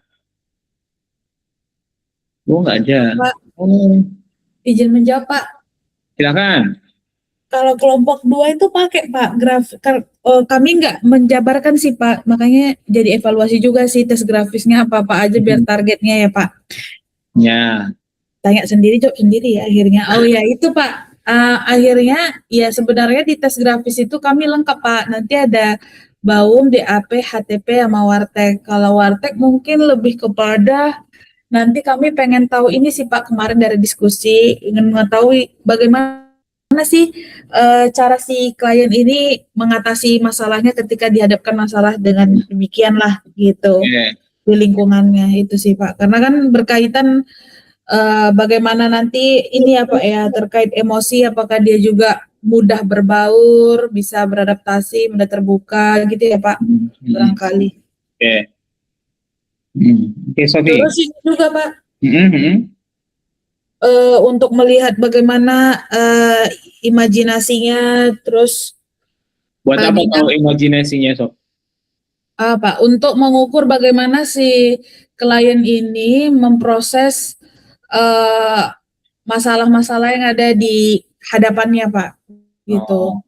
Ide apa yang akan dia keluarkan ketika dia dihadapkan dengan masalah itu gitu Pak. Karena kan kalau Wartek tuh juga mulai dari menulis urutan gambar Pak, terus ada hal apa yang disukai tidak disukai, terus gambar apa yang dia munculkan, ada yang mungkin nanti banyak sih Pak stimulus SDR-nya kan tuh banyak ya Pak juga yang bisa dilihat apakah dia afin, apakah dia insen yang lebih sesuai dengan dirinya, apakah tidak gitu Pak. Ada yang di situ kan juga ada tuh Pak antara dinamis kah atau statis kah, apakah dia lebih sesuai dengan dinamis itu ataukah dia malah insen di dinamisnya gitu-gitu Pak barangkali. Oke, good. Terima kasih Sofi. Ini kelompok 8, dia pakai Wartek kenapa nih? Kelompok 8 adalah Azaria, Dinda, Nurul, Dia, Fatihah, Firdaus, Evi, Cantika. Kenapa tuh pakai Wartek?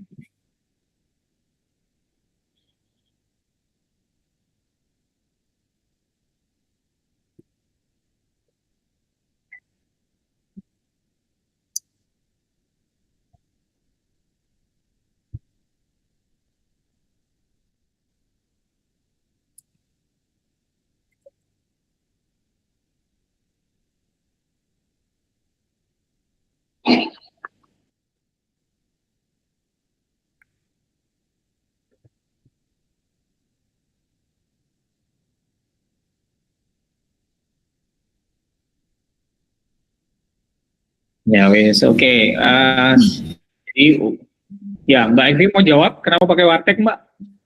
Iya Pak, tadi mau jawab.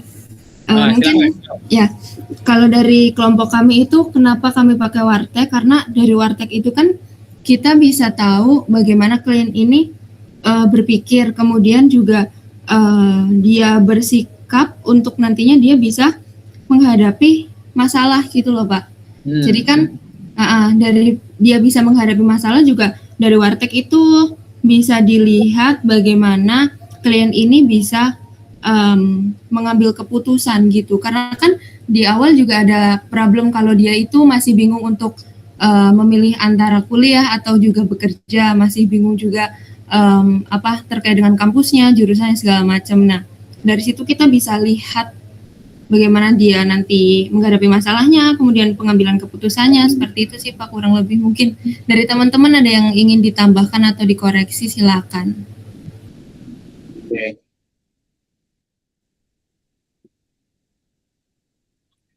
Good, oke.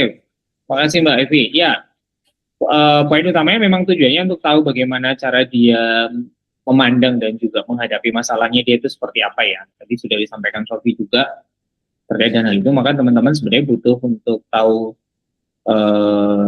berarti juga kalau hanya tahu kemampuan intelektualnya dia, bagaimana kemampuan intelektual dia dalam menyelesaikan masalah, maka kita tidak tahu secara aktual bagaimana kemudian kemampuan intelektual yang dimiliki itu diimplementasikan. Nah, sehingga memang teman-teman tetap perlu tes grafis Wartek. Oke. Yo, mana kok tadi jadi keluar? Kita lanjutkan ya. Nah, guys, untuk bagian asesmen, teman-teman bisa perjelas lagi ya. Misalnya yang tadi saya bilang, alatnya apa? Atau mungkin teman-teman boleh mulai dari tanggal pelaksanaannya atau rencana tanggalnya kapan, mau mengakses siapa, kemudian tujuannya apa, dengan alat apa, boleh. Mau urutannya kayak yang teman-teman sudah buat juga boleh. Alat asesmennya apa, sasarannya siapa, untuk tujuan apa, kapan rencananya akan dilaksanakan, boleh juga. Nah itu silakan nanti didetailkan. Kalau dari laporan-laporan yang sudah teman-teman buat, maka teman-teman perlu belajar lagi terkait dengan fungsi dan juga guna ataupun tujuan dari alat tes. Kenapa intelijensi nggak pakai CFIT tapi pakainya IST? Kenapa intelijensi nggak pakai WISE tapi pakainya BINE? Nah teman-teman coba cari sebenarnya diferensiasi dari tiap-tiap alat tes itu apa? Apa yang menjadi tujuan dari tiap alat tes. Nanti dibaca lagi mungkin buku-buku terkait dengan perkembangan alat tes ya. Itu Terus terkait dengan asesmen, teman-teman tadi juga ya, mau observasinya yang apa gitu. Mau observasi tempat tinggal saja, observasi kliennya yang diobservasi itu tentang apa. Wawancara juga gitu, wawancara ke siapa. Kebanyakan nulisnya wawancara in general. Ada yang kemudian menuliskan wawancara significant person. Significant person yang dimau itu siapa? Nah, maka itu juga akan menjadi penentu ya, apakah keluarga, ataukah significant person itu berarti teman, ataukah siapa. Nanti disesuaikan dengan kasus-kasus yang akan teman-teman dapatkan, tapi itu dituliskan secara detail gitu pada rancangan asesmen. Oke, terus selanjutnya, Mbak tadi jangan dihilangin dulu, dipakai buat contoh ya. Dipakai buat pembahasan, udah enggak ada.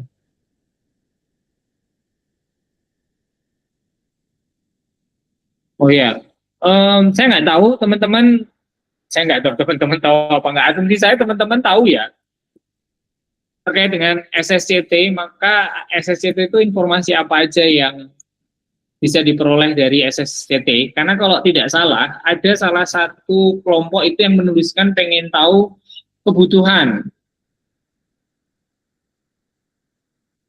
Nah, itu coba deh teman-teman baca lagi. SSCT tidak bisa sampai tahu kebutuhannya atau needs secara spesifik ya. SSCT itu justru tahu motif, drive-nya apa gitu. Jadi hal yang menjadi motif atau drive itu malah ada, dan lebih utamanya justru pada sikap. Bagaimana sikap seseorang terkait dengan keluarga, bagaimana sikap seseorang terkait dengan seks, bagaimana sikap terkait dengan hubungan interpersonal, dan juga sikap terhadap dirinya sendiri atau konsep dirinya. Nah, itu SSCT. Jadi, buat kelompok yang menuliskan ini tuh untuk mengetahui kebutuhan atau needs, kebutuhan-kebutuhan yang dimiliki oleh klien, justru kalau pakai SSCT nggak keluar ya. Nah, nanti silakan bisa diperbaiki. Cepat paham nih. Oke, good. Mbak ditampilkan lagi Mbak untuk prognosisnya Mbak.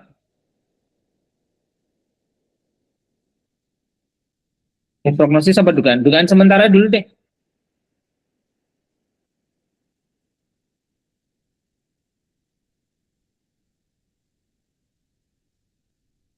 Oke. Mana? Sudahkah kedugaan sementara? Dugaan sementaranya dulu di manakah? Langsung diagnosis ya, cuma tunggal ya. Dugaan sementaranya, oke ya, teman-teman banyak yang memang menggunakan dugaan sementaranya, ada beberapa. Yang paling sering saya temukan itu memang parent-child relational problem.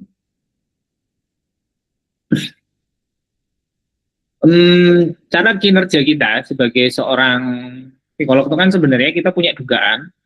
Dugaan itu coba kita pahami lebih dalam, apakah dugaan kita itu betul atau nanti dalam prosesnya kita menemukan diagnosa yang lebih benar, gitu ya. Nah, dari beberapa teman-teman kayaknya butuh belajar juga terkait isu attachment. Kayaknya ada beberapa yang menuliskan ini tuh problem attachment misalnya. Apa yang kemudian membedakan antara attachment dan relational problem? Kalau secara kasat mata, perilaku yang ditampilkan bisa jadi sama. Tapi lagi-lagi, kalau relation problem, maka pola relasinya yang kemudian itu bermasalah. Sementara attachment problem itu, relasinya jadi bermasalah karena salah satu atau salah dua belah pihak itu punya pola attachment yang adaptif, tidak adaptif atau maladaptif gitu ya. Jadi kayak misalnya kalau orang punya anxious attachment, ketika orang anxious, maka perilaku keluarannya itu akan mempengaruhi relasi dengan seseorang. Artinya yang mendasari problem relasinya adalah pola kelekatan yang ada di individu tersebut. Sehingga teman-teman kalau mau mendiagnosa atau memiliki dugaan sementara terkait dengan pola attachment, maka dilihat dulu bagaimana pola attachment-nya yang kemudian muncul. Kalau dia anxious, berarti dia tidak mau kehilangan, merasa tidak berharga, dan hal-hal yang seperti itu akan keluar, tapi melekat pada figur-figur tertentu untuk memenuhi kondisi itu, gitu. Sehingga akan bisa menimbulkan problem relasi. Kalau rasa berharganya kita letakkan pada individu lain, sementara individu lain dalam meresponnya itu tidak sesuai dengan harapan kita, yang kita berharap dia bisa memberikan rasa berharga, ternyata tidak. Nah, itu yang kemudian jadi problem relasi. Tapi kalau rasa berharganya itu sudah diletakkan pada orang lain itu sudah merespon dengan baik, dengan benar, dan kemudian tetap ada problem dari si individu itu karena tidak pernah merasa cukup misalnya, maka ya itu bukan jadi problem relasi gitu, itu problem individual dari si orang itu. Nah, nanti coba dipahami lagi ya terkait dengan perbedaan-perbedaan itu. Terus ada yang bentuknya apa ya untuk dugaan? Bentar kok aku lupa beberapa. Bayangkan dugaannya hanya parent child, attachment,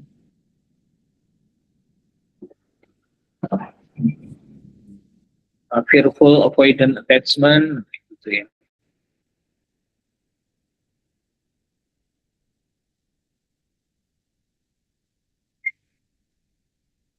Oke, itu ya.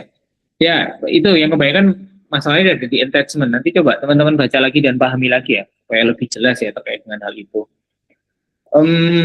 Terus kemudian ada teman-teman itu pakai das, ada ya? Ada yang pakai das kah?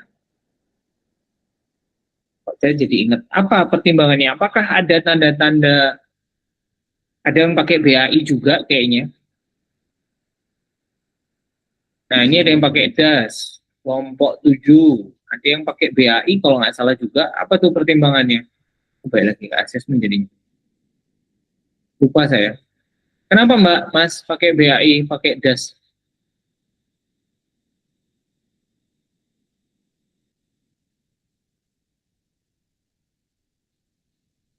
Guys, daripada kelamaan tak jawab gini ya. Guys, teman-teman butuh memastikan gini, supaya memang yang jadi diagnosa itu mengarah pada satu. Teman-teman harus mencari hal-hal yang kemudian memang membuktikan diagnosa, atau mengeliminasi hal-hal yang tidak memungkinkan diagnosa. Oke ya, misalnya teman-teman melihat itu sebagai problem relation, parent-child relation problem misalnya, maka dipastikan dulu bahwa si anak ini tuh tidak punya gangguan kepribadian tertentu misalnya. Karena kalau itu ada, maka parent-child relation-nya tuh gugur. Oke ya, yang jadi adalah borderline-nya.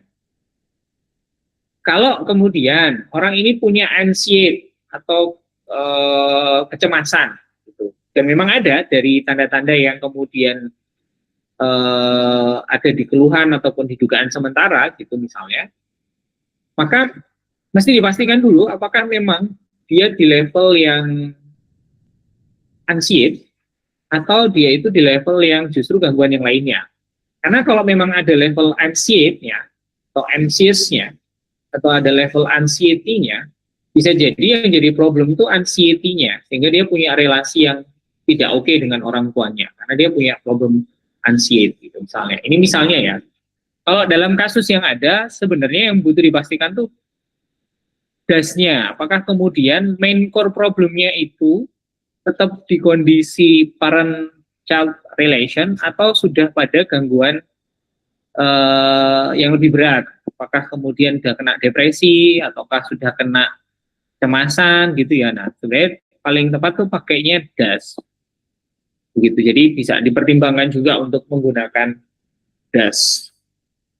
Yes, kayak itu untuk asesmen ya. Jadi pertimbangan lagi, satu lagi alat yang saya nggak menemukan, keharmonisan dalam keluarga,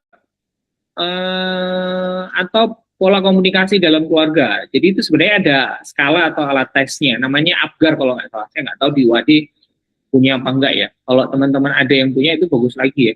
Atau nanti bisa minta dari dosen senior, ada nggak yang punya asesmen atau alat tes terkait dengan ketahanan keluarga atau pola komunikasi dalam keluarga gitu. Ada beberapa skala, tapi saya tidak menemukan itu di tempat teman-teman. Nah, teman-teman mesti mempertimbangkan ya untuk memastikan memang ini tuh relasinya yang nggak oke, maka butuh skala yang mendukung, tidak hanya sekedar apa yang teman-teman lihat dan juga apa yang disampaikan oleh klien, tapi memang betul-betul terukur dari skala ataupun alat tes yang terkait dengan keluarga begitu. Begitu, kemudian Mbak diturunkan ke prognosisnya. Ini juga ada beberapa perbedaan ya yang saya dapatkan. Ya, nah ada beberapa yang pakai bentuknya kayak gini. Ada nomor, kategori, kemudian keterangan. Menurut saya yang paling cocok tuh yang seperti ini bentuknya. Jadi tidak hanya muncul atau tidak, atau baik atau buruk aja, tapi teman-teman tuh sudah menuliskan keterangan, kayak misalnya sifat atau jenis gangguan, maka keterangannya itu apa? Permasalahan berfokus pada related child, onset, keterangannya apa? Berlangsung sudah dari SMP gitu misalnya. Riwayat gangguan, nah itu sudah bagus ya. Jadi polanya baiknya memang diberikan seperti ini. Nah, untuk onset, pastikan lagi, karena kan keluhan ini tuh muncul ketika anak ini tuh mau ke mana namanya, mau masuk kuliah atau bekerja gitu ya, usia 18 tahun gitu. Problem ini dirasakan. Jadi sebelum-sebelumnya apakah tidak problem, maka perlu dipastikan lagi ya, itu problem atau enggak. Dan ingat, ketika teman-teman menduganya itu adalah relation, maka teman-teman mesti memastikan memang ada relasi yang bermasalah, yang itu sudah sejak SMP. Ketika teman-teman berani menuliskan konsepnya dari satu SMP gitu ya, maka di bagian asesmen itu harusnya ada plot-plot terkait dengan informasi yang menjelaskan memang ini tuh terjadi atau relasi yang buruk itu memang sudah ada sejak SMP gitu. Nah itu teman-teman mesti pastikan gitu. Jadi tidak hanya sekedar onset SMP karena dia mengeluhnya sudah dari SMP punya perilaku seperti itu. Nah kalau dalam kasus ini sebenarnya mulanya adalah ketika dia kabur dari rumah, maka itu akan memenuhi kriteria diagnosa. Nah, itu kapan terjadinya? Kalau memang SMP ya, betul, onsetnya dari SMP. Oke ya. Good. Terus, riwayat gangguan tidak ditemukan. Oke. Riwayat gangguan keluarga juga tidak. Tadi kayaknya ada premorbid ya, Mbak ya?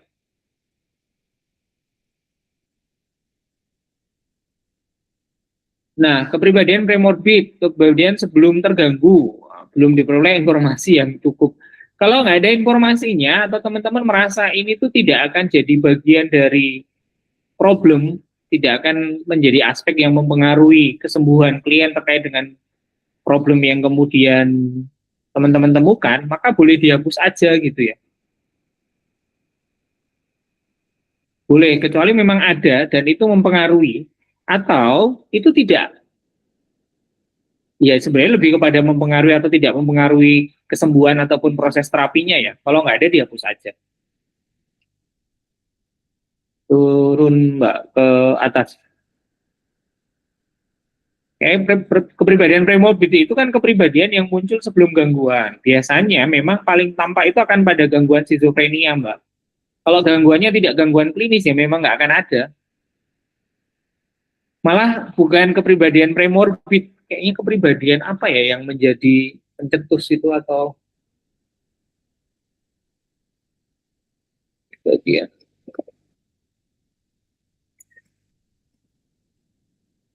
Aku lupa.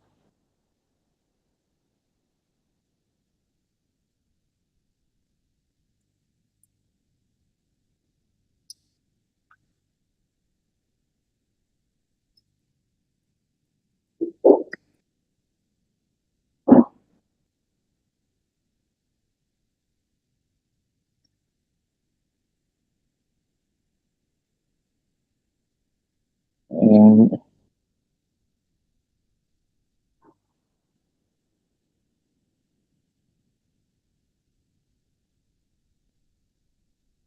Nah, ya sebenarnya memang bukan premorbid ya, karena nggak tampak ada prodromal, ada gangguan kepribadiannya juga. Atau sebenarnya bisa ditulis ciri kepribadian gitu. Kalau memang yang ditemukan justru ciri kepribadiannya ya, bukan kepribadian premorbidnya gitu. Nanti dipertimbangkan. Mbak minta lagi ke atas Mbak, terkait dengan pola asuh. Bob. Iya, iya, iya. Pola asuh Mbak, pola asuh.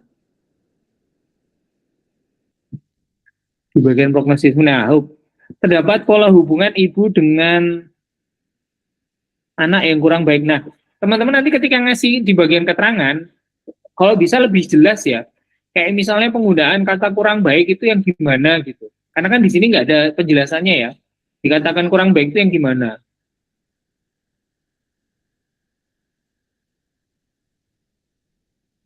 Nah, terus keluarga yang berulang. Yang jadi problem itu atau yang jadi mempengaruhi kesembuhan ataupun kondisi klien itu ada pengulangan dari pola asuh orang tuanya atau pola asuh orang tuanya sendiri. Kalau pola asuh orang tuanya, maka ya pola asuh orang tuanya aja yang digambarkan yang seperti apa. Kalau yang bermasalah itu pengulangannya, karena teman-teman berpikir karena ini terjadi berulang kali misalnya, nanti diturunkan ke anak-anak sebelumnya, misalnya. Jadi akan mempengaruhi anaknya gitu misalnya, atau mempengaruhi cucunya gitu. Boleh itu diteruskan, tapi kan ini nggak punya anak dia ya. Maka sebenarnya nggak perlu diteruskan. Langsung aja pola asuh yang bermasalah itu yang mana. Terus, nah kita bahas satu persatu ya. Dari atas Mbak. Waktunya. Sifat jenis gangguan, permasalahan berfokus pada relasi anak, problem bukan gangguan psikologis, psikopatologi berat. Oke. Kalau psikopatologi aja nggak berat, prognosisnya tetap baik kok.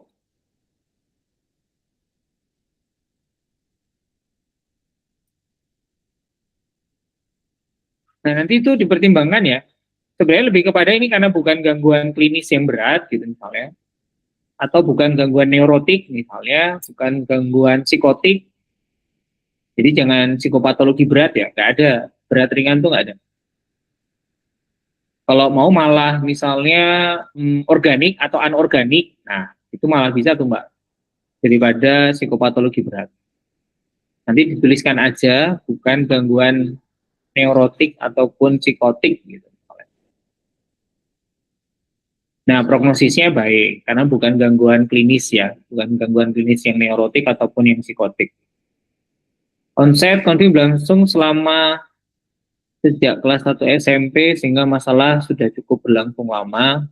Ya nanti dipastikan ya, kalau menurut saya tuh mulai bermasalah ketika dia pergi meninggalkan rumah. Nah itu baru bisa tuh parent relation-nya kuat tuh di situ. Jadi kayaknya bukan sejak kelas 1 SMP, tapi mungkin itu masih SMP ya, saya nggak begitu baca detail. Nanti teman-teman bisa cross check lagi. Riwayat gangguan, nah sebenarnya riwayat gangguan yang bisa jadi prognosis itu terkait dengan kondisi jantung bocornya itu loh. Karena bisa jadi itu mempengaruhi konsep dirinya. Orang yang punya bawaan problem fisiologis ataupun psikologis biasanya akan punya konsep diri yang negatif. Nah, jadi kalau ada, nah itu silakan dituliskan untuk prognosisnya jadi buruk.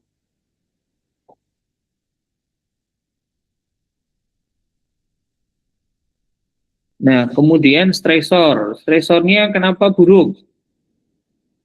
Konflik berkepanjangan, pola komunikasi yang kurang efektif, persepsi kurangnya dukungan emosional dari ibu. Oke. Ya, silakan Sofi. kayaknya ini nggak cuma anunya ya, masalah beban stresornya aja yang teman-teman perlu gambarkan ya. Tapi bisa jadi kan kita bisa ngomongin soal intensitas dan juga frekuensinya ya. Intensitasnya itu jadi kuat karena konfliknya berkepanjangan. Tapi juga intensitasnya bisa jadi kuat serta frekuensi yang kuat karena masih tinggal satu rumah. Itu juga teman-teman pertimbangkan untuk jadi mempengaruhi prognosis ya, terutama di bagian stresor. Iya, silakan Sofi. Bapak izin bertanya, berarti terkait riwayat gangguan itu, kalaupun ada riwayat gangguan fisik, berarti itu tetap dimasukkan ya Pak? Ya, yang sekiranya mempengaruhi proses kesembuhan ya Mbak, atau mempengaruhi kondisi keparahan dari gangguan yang dialami gitu. Baik Pak, makasih. Ya, stresor juga gitu, silakan teman-teman cek lagi. Oke. Terus bawah guys, saya pola asuh sudah, bawah lagi kepribadian sudah, turun lagi. Dukungan dari ibu kurang, lingkungan dari oke. Nah, kalian kan bilang gini, kalian memiliki hubungan yang dekat dengan ayah, kakak, dan kedua tantenya. Kalau ngomongin soal dukungan, bentuk dukungannya. Jadi nggak cuma ini dekat gitu. Saya bisa jadi dekat dengan Bu Erlina, tapi saya nggak merasa dapat dukungan dari beliau, bisa aja loh. Dekat secara fisik, tapi bisa jadi nggak dapat dukungan apa-apa. Jadi lebih difokuskan dukungan apa. Gitu. Misalnya ayah memberikan dukungan finansial. Nah, apa dukungan yang sekiranya akan bisa membantu proses kesembuhan atau malah memperparah kondisi klien. Nah, itu silakan dituliskan.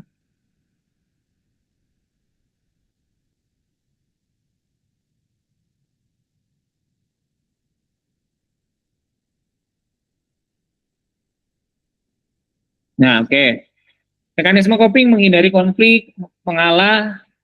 Kalau bingung dan tidak tahu harus berbuat apa tuh, itu nggak mekanisme coping ya. Atau kalau mau malah sekalian helplessness aja sekalian, merasa tidak berdaya gitu misalnya. Sehingga prognosisnya jadi lebih jelas buruk atau enggak.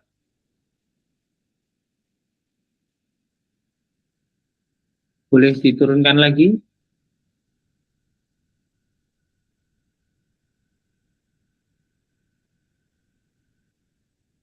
Di situ ada apa lagi ya? Kapasitas kognitif tidak mendapat gangguan fungsi intelektual, kian mampu mempertimbangkan. Kan malah jadi keluhan nggak sih? Dia malah kesulitan karena di satu sisi pengen kerja tapi orang tuanya pengen dia kuliah gitu misalnya. Jadi kan itu tidak memperlihatkan kapasitas kognitif ya. Yang lebih memperlihatkan tuh ya selesai SMA gitu.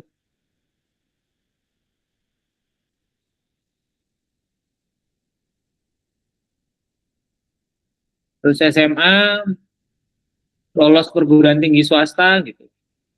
Walaupun perlu dipastikan ya, lolosnya itu lewat jalur apa gitu. Kalau dia jalurnya dengan tes, ya sudah pasti itu berarti secara kapasitas kognitif cukup oke ya.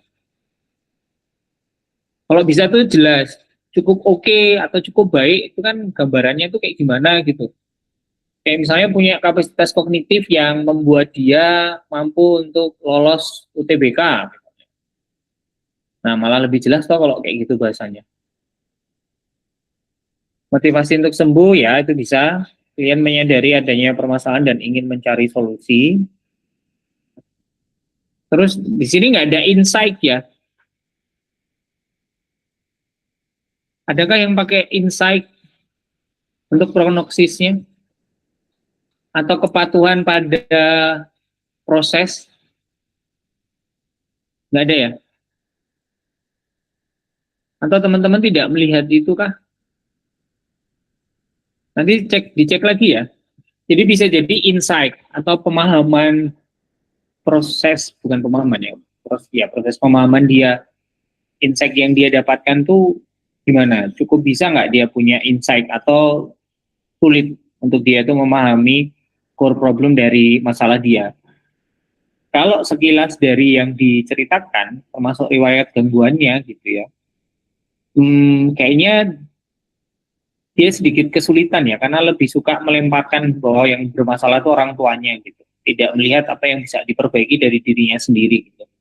Nah, nanti di bagian insight atau pemahaman terkait dengan permasalahan itu bisa jadi buruk tuh, insight-nya bisa jadi buruk. Saya nggak tahu kalau yang sudah dikirim Bu Erlina apakah ada prognosisnya, atau kalau ada hasil asesmennya nanti coba dicek ya. Di hasil asesmen itu bagaimana pemahaman dari si klien terkait dengan permasalahannya dia, apakah pemahamannya bagus, jadi dia paham apa yang mesti diubah, apa yang kemudian menjadi core problemnya. Nah itu berarti insight-nya tuh baik gitu, atau memiliki pemahaman yang baik terkait dengan problem yang dialami, atau memiliki pemahaman mengenai hal-hal yang mesti diperbaiki atau diubah. Nah, itu berarti baik gitu. Terus ini selain motivasi untuk sembuh, bisa juga ya kepatuhan terkait dengan proses terapi. Nah, kalau memang ada nanti bisa dituliskan juga. Kayak keterbukaan dia juga bisa ya. Kalau ngelihat dari dia bercerita, sepertinya dia cukup terbuka ya menceritakan problemnya. Itu bisa ekspresif dalam menyampaikan perasaan dan hal-hal yang dia rasakan gitu. Nah itu juga nanti prognosisnya akan baik. Jadi kalau ditanya ya cenderung membaik ya memang ya. Nah untuk pertimbangannya balik lagi ya, kalau mau pertimbangan karena lebih banyak yang baik silahkan. Tapi pun teman-teman kalau misalnya yang baik cuma 4 tapi merasa bahwa itu core atau menjadi hal yang utama dalam mendukung proses kesembuhan klien, jangan takut untuk bilang dia membaik.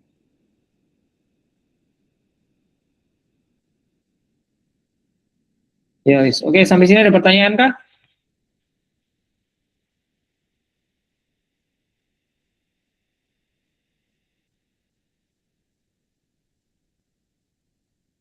Belum ada Bapak.